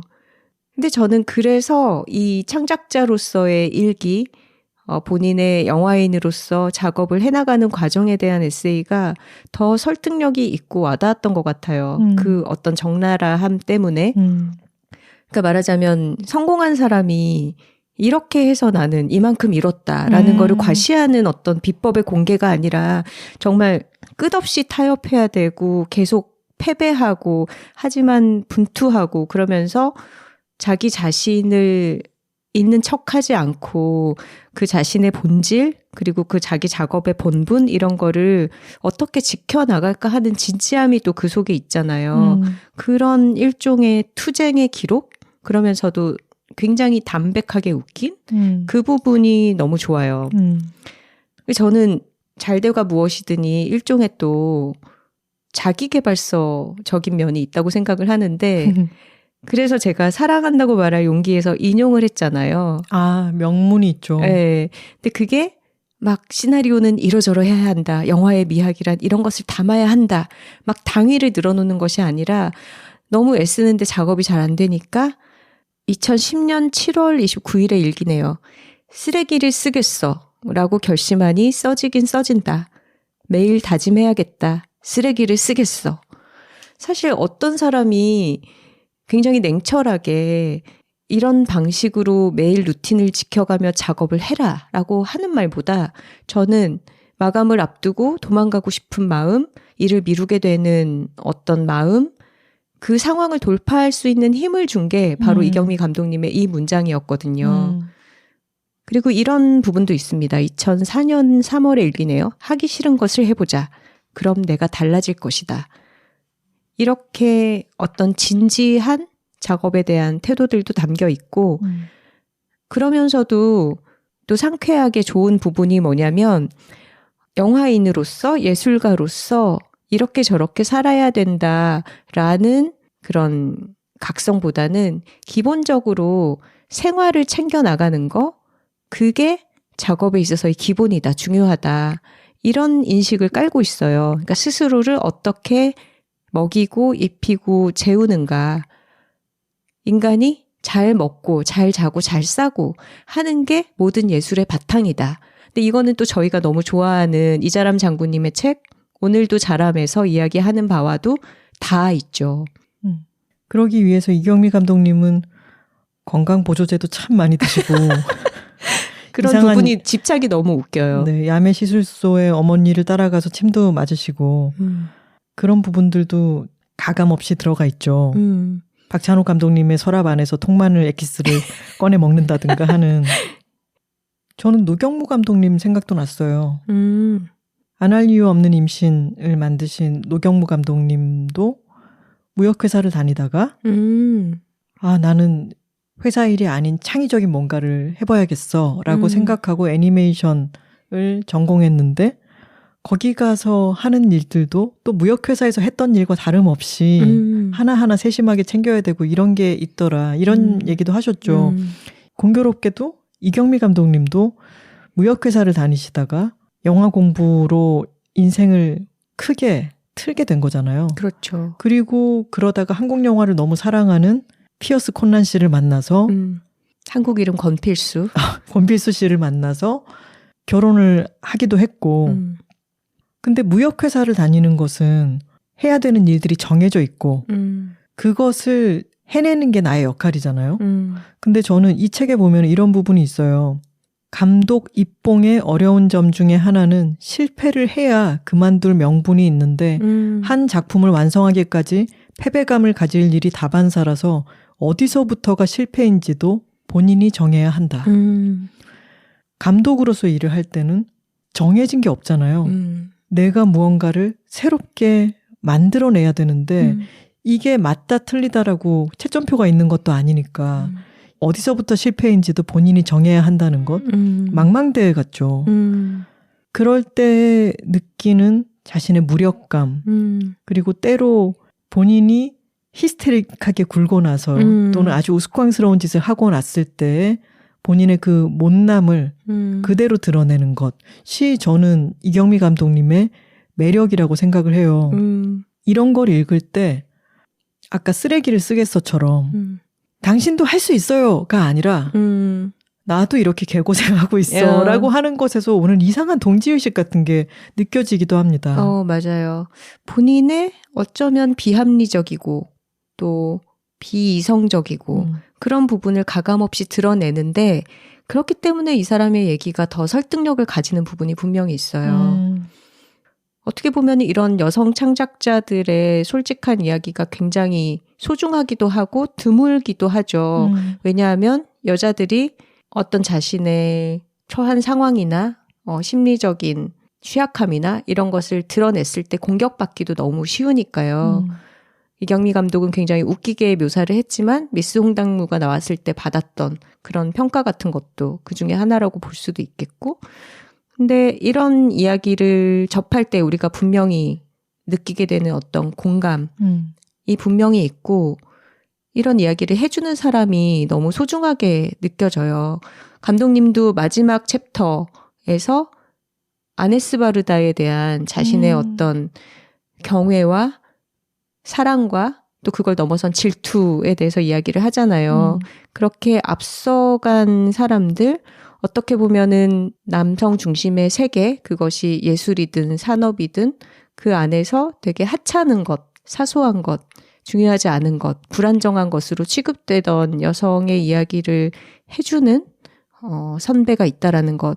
그게 정말 바람직하고 건전하고 아름다운 방식으로가 아니라 이렇게 약간은 괴짜스럽고 괴상하고 웃긴 면이라 할지라도 그런 이야기를 해주는 사람의 소중함을 이 책을 통해서 느끼게 됩니다. 맞습니다.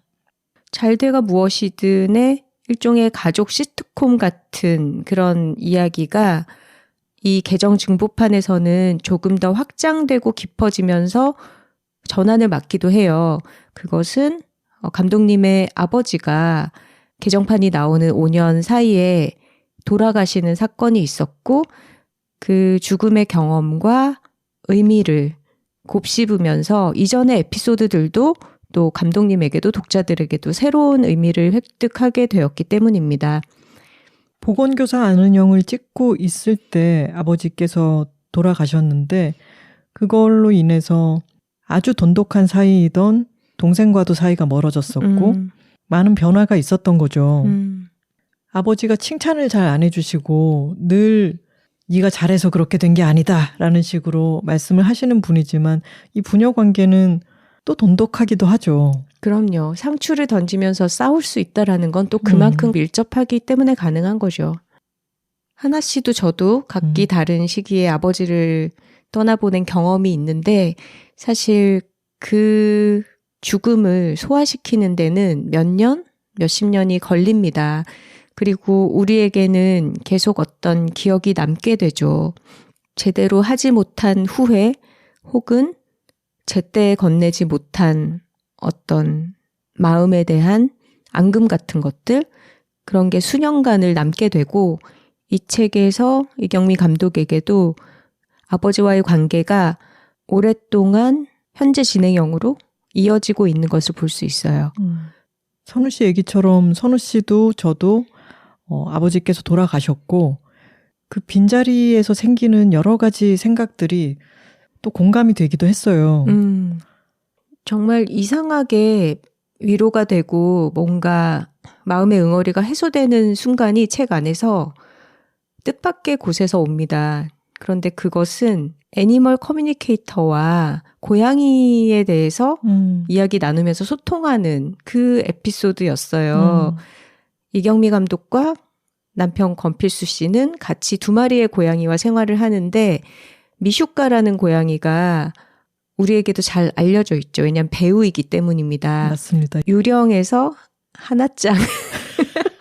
하나짱으로 사진 출연을 했었고 그리고 외계인 시리즈에도 등장을 하는 고양이 배우죠. 그런데 그 미슈카보다 먼저 같이 생활을 시작한 몽키라는 고양이가 조금 더 낯을 가리고 말하자면 타인에게 좀 자기를 안 열어 보이는 그런 낯가리는 성격의 고양이이기 때문에 이 아이의 이야기를 좀 들어보고 싶어서 애니멀 커뮤니케이터와 대화를 시도를 해요. 그런데 놀랍게도 이 커뮤니케이터가 이 몽키가 아버지 생전에 잠깐 짧은 만남을 가졌던 그 순간을 굉장히 여러 가지 정황을 설득력 있게 풀어내면서 몽키가 느꼈을 그 감정에 대해서 이야기를 해주는 거예요. 이게 근데 과학적으로 근거가 있다라고는 말할 수가 없지만 중요한 건 몽키의 시점에서 느꼈던 아버지의 느낌, 그리고 그 당시 아버지가 본인의 죽음을 예감을 하고 있었고 이미 뭔가 존재감이 가벼워져 있었고 그런 거를 고양이가 감각을 했다라는 얘기를 전에 들으면서 인간들에게 주는 어떤 위안 같은 게 분명히 있는 거죠. 그리고 아버지가 그 후에 다시 다녀가셨나 이런 것을 몽키 시점으로 물어보면서 그런 기운을 느꼈다라고 말을 하는 게 믿고 싶은 방향의 결론일 수도 있겠지만 사람들에게 도움이 되는 거죠. 이경미 감독님의 아버지도 그렇고 아니에스 바르다도 그렇고 어떤 존재들은 살아있을 때뿐만이 아니라 떠나가고 나서도 많은 궤적을 남겨두죠. 이 책이 연말 혹은 연초에 기분 전환으로서 좋은 역할을 할 것이다 라고 말씀을 드린 것에는 아까 선우 씨가 인용했던 쓰레기를 쓰겠어 라는 것처럼 누구도 쓰레기를 쓰기를 원하는 것은 아니지만 쓰레기를 쓰겠어라고 하는 말을 들으면 이상하게 그래 뭐라도 해보자 이런 마음이 들지 않나요? 그렇죠. 그리고 이경미 감독님은 우리가 모두 알듯이 쓰레기를 쓰는 사람이 아니잖아요. 근데 그런 사람에게도 뭔가 내 내면에서 끄집어내놓기가 너무 어려울 때는 괜찮으니까 뭐라도 해보자라는 결심이 필요하다라는 게 또 평범한 우리들에게도 굉장히 힘이 되죠. 그리고 저는 이 책에 아버지의 죽음이 들어가 있고 감독님 자신도 큰 수술을 겪으면서 혼수 상태가 되어보고 이런 이야기들이 들어가 있다라는 것, 질병과 죽음과 상실에 대해서 생각해 보게 한다는 것 또한 연말 연초에 읽기 좋은 책이라고 추천하는 이유가 될 것 같아요. 우리가 이렇게 지지고 볶고 서로 웃기는 가족 관계가 영원할 것 같이 생각하지만 결국은 누군가를 먼저 앞서 떠나보내야 하고 그 사람이 남긴 것들 가운데는 반짝이는 기억도 있지만 내가 해결하지 못해서 아쉬운 감정의 앙금들도 분명히 있고 그런 걸 껴안고 살아가면서도 어쨌거나 우리 사이에 닮은 부분들, 내가 물려받은 어떤 고유한 특성? 그런 거를 가지고 나답게 살아간다는 것이 뭔가 이런 걸 생각하게 하는 부분이 분명히 이 책 안에 있습니다. 저는 이전 판도 이 책을 가지고 있으니까 책장에 꽂혀있는 잘돼가 무엇이든 이라고 하는 말 자체가 정말 어깨에 힘을 좀 빼주면서 아주 기분 좋은 안부 인사 같기도 하고 그리고 긴장을 좀 풀어주는 느낌도 있어서 책 등을 볼 때마다 참 기분이 좋다고 생각을 했었는데 지금 이 얘기를 하려고 책을 집어들었다가 피식 웃음이 터졌어요. 이 그림 때문에. 요가 자세 그림이 들어가 있죠. 근데 팔과 이게 다리를 꼬는. 어제 선우 씨와 제가 동네 요가 하는 곳에 갔다가 배웠던 동작이어가지고 맞아요. 피식 웃음이 터졌네요. 그리고 이 그림이 글과 참 잘 어울려서 개정판이 나오더라도 바뀌지 말았으면 하는 부분이었는데 이번에도 이경아 작가, 그러니까 이경미 감독님의 동생분의 그림이 들어가 있습니다. 책 뒤에 실린 작가의 말 중에 일부분을 읽어볼게요. 잘 돼가 무엇이든은 졸업을 앞둔 우리들에게 내가 제일 많이 하던 질문이었다. 그때 잘 돼가는 밥 먹었어? 혹은 잘 잤어? 같은 인사말이었다. 잘 돼가? 하고 물은 뒤 무엇이든 늘 덧붙이면 상대의 얼굴에 미소가 떠오르곤 했는데 덩달아 내 기분까지 좋아져서 그 질문을 꽤 즐겨 썼던 것 같다. 돌아가신 아빠의 마지막 말씀은 괜찮아 였다. 잘 돼가 무엇이든과 아빠의 유언에는 겹치는 글자는 단 한 개도 없지만 나는 잘 돼가 무엇이든 뒤에 늘 괜찮아를 혼잣말처럼 넣어두었기에 그 말씀이 참 좋았다. 여러 계획이나 포부들을 끊임없이 방해하는 삶을 농담거리로 삼는, 그래서 그렇게 서로에게 던지는 농담이 우리를 구원할 거라고 말하는 책이었습니다. 이경미 감독의 잘 돼가 무엇이든 소개했습니다. 댓글 소개 시간입니다. 사연과 광고 문의는 w2talking, w 숫자 2, talking@gmail.com으로 보내주시면 됩니다. 파이애트리님께서 팟빵 최근 에피소드에 주르륵 후원금을 보내주셨습니다.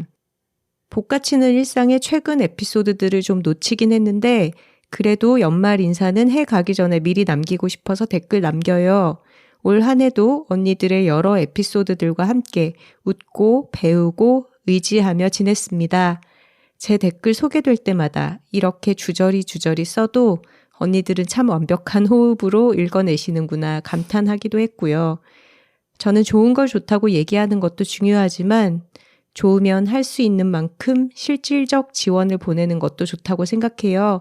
그래서 크리스마스 이브인 오늘은 팟빵 캐시 잔뜩 충전해서 좋아하는 프로그램들에 보내봅니다. 언니들과 톡토로 분들 모두 메리 크리스마스 하셨네요. 아, 고맙습니다. 얘기 나온 김에 후원해 주신 분들 말씀을 드리겠습니다. 살구 419 톡토로님, 꿈꾸는 눈썹님, 제이디솔님, 한박톡토로님, 트와이스 조이님, 디초콜릿님, 달토노님, 삼천포 톡토로님, 옥년동 나무늘보 톡토로님 모두 고맙습니다. 저희가 마침 기분전환의 기술 이번 편 마지막에 능동적으로 내가 원하는 곳에 기부를 하거나 실질적인 도움을 주거나 하는 것도 좋겠다 이런 말씀을 드렸는데 저희가 녹음하고 있는 중에 이렇게 후원금을 보내주셨네요. 크리스마스 선물이네요. 고맙습니다. 저희가 사실 팟빵 후원금을 아직까지 한 번도 찾지를 않았습니다. 어디다 써야 될지 아직 못 정했기 때문이죠. 일단은 저축하듯이 톡토로들의 후원금 모아놓도록 하겠습니다. 여러분들이 저희 적금 넣어주고 계신 거예요. 라떼니마님께서 그렇게 톡토로가 된다. 제 소개입니다. 하나님 추천으로 구입한 기모 바지를 입고 영하 10도를 밑도는 날씨에 극장으로 갔습니다. 괴물을 보려고요. 준비 없이 이번 회차를 들을 수는 없으니까요. 사전 정보 없이 들어간 극장에서 생각지도 못한 방향으로 흘러가는 영화를 따라 나도 흘러가며 얼굴엔 눈물이 흐르고 엉망진창이었지만 아름답고 행복한 시간이었습니다. 이 영화 뭐죠? 정말 올해의 끝자락에 만난 올해의 영화입니다. 역시 지적인 파리피플 두 분. 영화도 제대로 팔아주셨어요. 감사합니다. 오늘 밤은 클레어 키건의 이처럼 사소한 것들을 다시 읽으며 성탄 분위기를 느껴보려 합니다. 매번 저의 내면을 가득 채워주시는 좋은 추천들 감사합니다. 새해에도 건강하시고 또 건강하시길 기원합니다. 메리 크리스마스 앤 해피 뉴 이어 해주셨네요. 저희도 이것저것 추천을 참 많이 하는데 그 추천을 듣고 일부러 챙겨서 찾아봐 주시는 분들이 또 좋은 후기를 남겨주실 때 그게 또 저희에게 정말 큰 기쁨으로 돌아옵니다. 맞습니다. 그리고 괴물이 주원농원 사장님께서 올리신 트윗을 봤더니 계신 곳 근처에서는 괴물을 상영하는 곳이 없어서 여들톡을 못 듣고 있다. 그러시다가 서울까지 와서 보셨더라고요.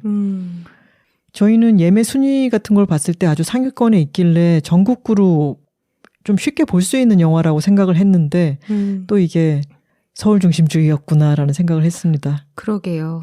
지역에도 다양성 영화를 상영하는 극장들이 좀 더 많이 확보가 됐으면 좋겠습니다. 야매개미님께서 83화 올해 영화 괴물편 나눠서 듣고 있는데 영화 보고 나왔을 때 들었던 가슴 미어짐과 좋은 영화를 보고 나서 드는 짜릿함이 다시 생생하게 떠올랐어요. N차 관람 찍으러 가야겠습니다 하셨네요. 나눠서 들으셔도 참 길었을 거예요. 스포티파이에서 파랑님의 댓글입니다. 영화를 보고 나오며 막내 동생에게 전화했습니다. 나이 차이가 많이 나서 아직 학생인 녀석에게 사과했습니다. 그동안 본의 아니게 상처 준 게 있다면, 내 편견으로 힘들었다면 미안하다. 그리고 그 어떤 편견에도 지지 말고 너답게 살라고 얘기했습니다. 그 말은 저에게 주는 위로와 다짐이기도 해요. 다 같이 자신 그대로 행복하길 바랍니다. 하셨네요. 네. 선삼물대새 톡토로님이 메일을 보내주셨습니다. 아직 이번 회차는 절반 정도밖에 못 들었지만 참지 못하고 사연을 보냅니다. 지난 회차에서 괴물이 다음 주제라고 하셔서 집 주변의 상영관을 찾아봤는데 그나마 가장 가까운 곳, 이곳도 자차로 30분 걸린다는 건 차치하고 이곳의 상영 시간이 늦은 저녁 시간이라 애 올 때처럼 팟캐스트 먼저 들어야겠구나 하고 체념하고 있었거든요. 근데 어제 연가라서 집에서 쉬다가 문득 찾아보니 오후 2시에 안동에서 상영하는 게 있더라고요. 그래서 왕복 2시간 140km를 운전해서 오로지 영화만 보고 바로 돌아왔습니다. 우와. 선삼물대새님은 구미 맛집 리스트를 저희에게 알려주신 분이셨죠. 솔직히 보기 전에는 걱정했거든요. 먼 길을 그것도 남의 동네까지 가서 정보가 전혀 없는 영화를 보는 거라서 그럴 가치가 있는지 고민되기도 했어요. 그런데 영화를 다 보고 나오는 순간 너무 행복해져서 돌아오는 발걸음, 실은 차바퀴가 너무 가벼웠어요. 오는 내내 영화 내용을 곱씹으면서 즐겁게 운전해서 1시간이 정말 금방 갔어요. 저도 이 영화 보고 나니 하고 싶은 이야기가 잔뜩 생겨서 여들톡 주제로 정하신 두 작가님 마음이 너무 이해됐고요. 헤어질 결심 이후로 여운이 이렇게 오래가는 영화가 오랜만이라 꼭 꿈꾸는 듯 어질어질합니다. 좋은 영화 추천해 주셔서 감사합니다. 이번 계기로 믿고 보는 여둘픽이라는 걸 더더 확실히 알았어요. 믿습니다. 여둘톡. 저희의 영업력이 140km 정도는 이동하게 만드는 그런 정도의 힘이 있군요. 마리링이라는 분께서 메일을 보내주셨어요. 저희가 괴물 편을 녹음하고 그 다음날 메일을 받았는데 하루만 일찍 받았으면 아마 괴물 편에서 소개해도 좋았을 것 같은 메일입니다. 안녕하세요 작가님들. 그동안 첫 화부터 애청해왔지만 사연을 쓰는 건 처음입니다. 다음 회차 주제가 괴물이라고 하셔서 손이 근질근질하여 보내봅니다. 저는 고레에다 히로카즈 감독님의 영화를 챙겨보는 편입니다. 이 영화는 긴 기다림 끝에 보게 되었습니다. 지난 10월 부산국제영화제에서 가장 빨리 매진된 영화였고 정말 취소표가 안 나왔던 걸 보면 다들 저처럼 기다렸던 영화였나 봅니다. 저 또한 전국 개봉 후 볼 수 있었습니다. 이 영화는 감독이 원하는 대로 따라간 스토리 끝에 괴물은 없었죠. 이렇게 관객들을 이끄는 촬영과 시나리오의 힘이 아주 대단했다고 생각합니다. 영화 속에서 감독님은 늘 가족에 대해 묻는 분이시더군요. 늘 영화관을 나오면서 가족의 정의, 역할, 책임 이런 것들은 누가 언제부터 만들어낸 걸까 고민해보곤 했었습니다. 제 개인적으로는 이번 영화는 감독님이 가족을 넘어서 인간에 대해 묻는 것 같았어요. 좀 더 확대된 시선으로 느껴졌습니다. 어제부로 저는 이 영화를 총 2번 봤고 다양하고 디테일한 부분들에 대한 리뷰는 더 많은 톡토로 분들이 보내셨을 거라 믿고 저는 2가지만 말해보려 합니다. 먼저 두 아이가 주로 생활하던 교실의 칠판 위에 크게 급훈처럼 써 있는데요. 당연한 것은 당연하게 해라 라는 말이었습니다. 아마 어떤 어린이들에게는 소소한 생활 지도의 말이었겠지만 당연하게 남성성을 강요받고 괴롭힘을 받던 요리, 묘하지만 어쩐지 누구에게도 말할 수 없는 당연하지 않은 감정이 싹튼 미나토, 이 두 주인공에게는 단순히 생활 지도가 아닌 마치 세상이 숨쉬듯 정상성을 강요하고 있진 않았나라는 생각이 들었습니다. 그러나 당연한 것도 정상성도 누가 정하나요? 우리는 그저 존재할 뿐이고 현재의 우리를 왜곡 없이 받아들여야 한다는 생각이 들었습니다. 그리고 첫 번째 보고 나올 땐 괴물이 없다고 생각했지만 두 번째 보다 보니 괴물을 찾긴 했습니다. 제 생각에 진짜 괴물은 호리 선생님과 몇 번 대화한 젊은 여자 선생님이었습니다. 왜냐하면 그 선생님은 영화에 나오는 내내 소문으로 들은 이야기만 합니다. 호리 선생님은 걸스바에 갔는지, 교장 선생님이 손녀를 죽였는지 아닌지, 소문으로 떠도는 이야기를 마치 진실인 양 사람들에게 말합니다. 보지도 경험하지도 않은 사실을 진짜라고 믿으며 누군가에게 전하는 사람들, 현실 사회에서 진짜 괴물은 그런 사람들이 아닐까요? 저의 최애 장면은 교장 선생님과 미나토의 음악실 장면입니다. 마음의 비밀이 창문을 넘어 나가는 순간들이 많이 여운이 남았습니다. 이 영화는 분명 즐거운 영화는 아니지만 각자 다른 시선으로 바라보는 것만으로도 좋은 영화라고 생각합니다. 마지막으로 감독님의 영화가 다 이렇게 무겁지는 않습니다. 기회가 되신다면 진짜로 일어날지도 몰라 기적도 추천합니다. 두 분 모두 건강하세요. 이상입니다. 애청자 마리링 드림 하셨네요. 저희가 녹음을 하고 나서 이 메일을 받았는데 괴물 해차에서 언급했던 부분들이 겹쳐서 들어가 있죠. 이 선생님에 대한 이야기. 소문을 진짜인 것처럼 믿으면서 주변에 다 퍼뜨리는 이 사람에 대한 얘기를 저희가 언급을 했었고 반의 급푼으로 걸려있는 문구는 인지하지 못했는데 이 마리링님께서 적어주셔서 다시 생각을 해보게 되네요. 감사합니다. 고맙습니다. 안녕하세요. 저는 종이새 톡토로라고 합니다. 멋대로 조류 톡토로에 스스로를 편입시킨 적이 있죠. 두 분 작가님이 소개해주는 영화와 공연은 전부 저의 취향에 맞는데 지난주에 너무 바빠서 괴물을 먼저 보고 방송을 들으라는 권고사항을 들을 수 없었어요. 다 듣고 시간 나면 봐야지 하면서 이번 방송을 들었어요. 그러다가 괴물 내용 중 2부 소개를 시작하는 부분에서 방송을 끄고 바로 다음날 조조로 예매를 하고 보고 와서 들어야겠다고 생각했어요. 그때까지만 해도 저는 괴물이 한 가지 사건에 얽힌 여러 사람의 시점 이동이 주요 소재라고 생각했어요. 그런 형식의 인간 군상을 스케치하는 작품을 좋아하거든요. 그래서 이건 결말을 스포당하고 보면 안 되는 장르야 하면서 방송을 끄고 예매를 한 거죠. 그런데 예상 가능하시죠? 저는 3부에서 좋은 의미로 큰 충격을 받았어요.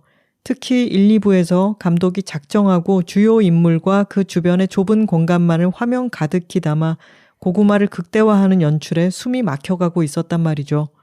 그중 백미는 1부에서 교사들의 형식적인 사과를 받는 사오리를 둘러싼 등의 벽 씬이었죠. 그러다 3부에 들어서 미나토와 요리의 이야기가 탁 트인 시야로 진행되는데 그 아름다움에 눈물이 나고 말았어요. 이미 자신의 세상을 만들어가기를 끝낸 사오리와 호리의 시야는 좁게, 자신의 세상을 혼란스러워하며 아직 만들어나가는 미나토의 시야는 넓게 연출해서 3부의 충격이 극대화되었던 것 같아요. 혼란스럽고 두려운 상황에서도 새로운 것을 계속 탐색하고 자신이 느끼는 아름다움을 차곡차곡 쌓아가는 아이의 세상을 영상으로 담아줘서 감독님에게 고맙다는 생각까지 들더라고요. 호리 선생이 여자친구에게 멋진 야경이래 봤자 다 필라멘트일 뿐이라고 한 대답은 3부의 아이들의 사랑과 정확히 대비되어 눈물이 났어요. 전차 안을 꾸민 전구와 스티커와 종이 장식들은 내가 해줄 수 있는 모든 것을 쏟은 가장 아름다운 세상에 너를 데려가고 싶어. 아름다운 곳에서 너와 함께하고 싶어 라는 마음의 외침이었죠. 마지막에 없던 전차길이 다시 생긴 갑작스럽게 맑은 날의 연출은 두 아이의 혼란하고 찬란한 세상의 엔딩처럼 보였어요. 저도 선우 작가님 생각처럼 이제 저 아이들은 다시 현실에 부딪히고 깎이는 생활로 떠밀려지겠구나 싶어서 슬펐지만 이 태풍 같은 아름다운 시절을 지나온 아이들의 마음은 일상을 견딜 때 달라질 거라고 생각해요. 그래서 비극이 예정되어 있지만 해피엔딩이라고 느꼈어요. 미나토가 단호하게 이야기했잖아요. 다시 태어난 게 아니라 똑같다고. 예상보다 길어지는 외주일 때문에 제 작업을 놓고 초조해하고 있는 와중에 이런 영화를 소개해 주셔서 숨통이 트였어요. 그래서 구구절절 감상을 작가님들에게 늘어놓고 있어요. 메일을 받으시는 입장에서는 귀찮으시겠지만 너무 감사해서 무슨 말이든 하고 싶었어요. 크리스마스 선물로 저의 괴물 팬아트를 보내드립니다. 작가님들의 전문인 아름다운 말로 이 영화의 좋음을 알려주셔서 저도 본업인 그림으로 좋음을 전달하고 싶었어요. 크리스마스 즐겁게 보내시고 2024년 새해 복 많이 받으세요. 이상입니다. 종이새 톡토로 드림. 하시면서 괴물 팬아트를 첨부해 주셨는데 저희가 이 예쁜 그림을 받을 자격이 있을까요? 두 배우에게 전달되거나 감독님에게 전달이 돼야 되는 게 아닐지 싶지만 어쨌거나 아름다운 그림 잘 받고 감사합니다. 그리고 이 두 아이가 폐열차 앞에 서 있는 장면에 이 위쪽 하늘을 우리가 샌드아트 같다고 표현했던 그 흙탕물이 튀기는 창문처럼 표현을 해주셨네요. 영화를 본 사람이라면은 이 그림의 디테일들을 조목조목 잘 음미할 수 있을 거라고 생각합니다. 네. 성산동 톡토로님께서 메일 보내주셨습니다. 안녕하세요. 선우하나 언니, 성산동 톡토로입니다. 한 해의 마지막을 향해 가는 시점에서 감사 인사를 드리고 싶어 메일을 보냅니다.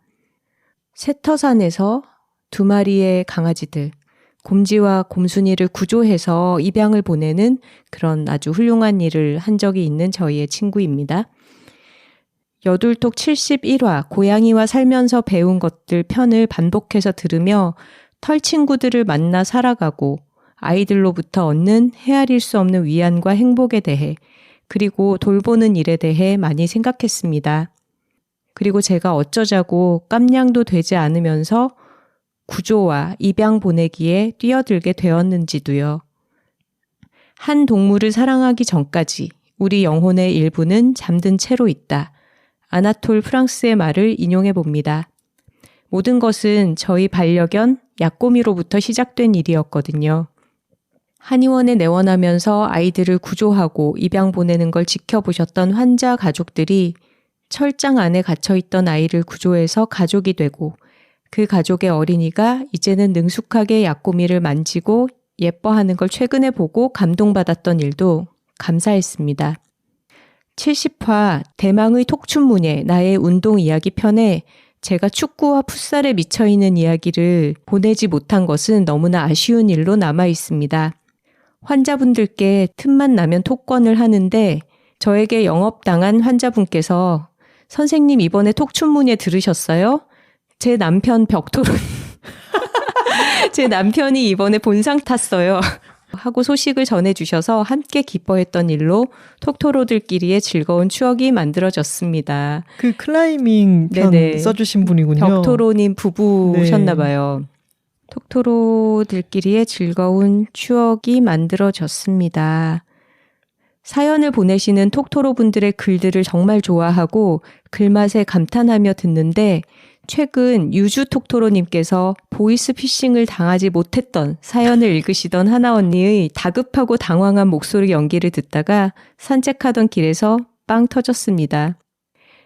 여둘톡으로부터 얻는 편안함, 안정감, 후련함, 든든함, 즐거움 등등에 이어 이제는 코믹한 부분까지 고맙습니다. 이래야 한다고 세워놓은 무형의 규범이 많은 곳이지만 한국 사회에 속해 있는 우리가 생각을 바꿔나가면 그 사람들이 다수가 되는 날도 오지 않을까요? 라고 하셨던 선우 언니의 말씀에 공감이 되었습니다. 여둘톡을 하는 언니들께서 다수가 되어가는 그 길의 선두에 서 있지 않을까 하는 생각이 들었습니다. 절망에 빠지기 쉬운 날들에 온기와 힘이 되어주셔서 고맙습니다.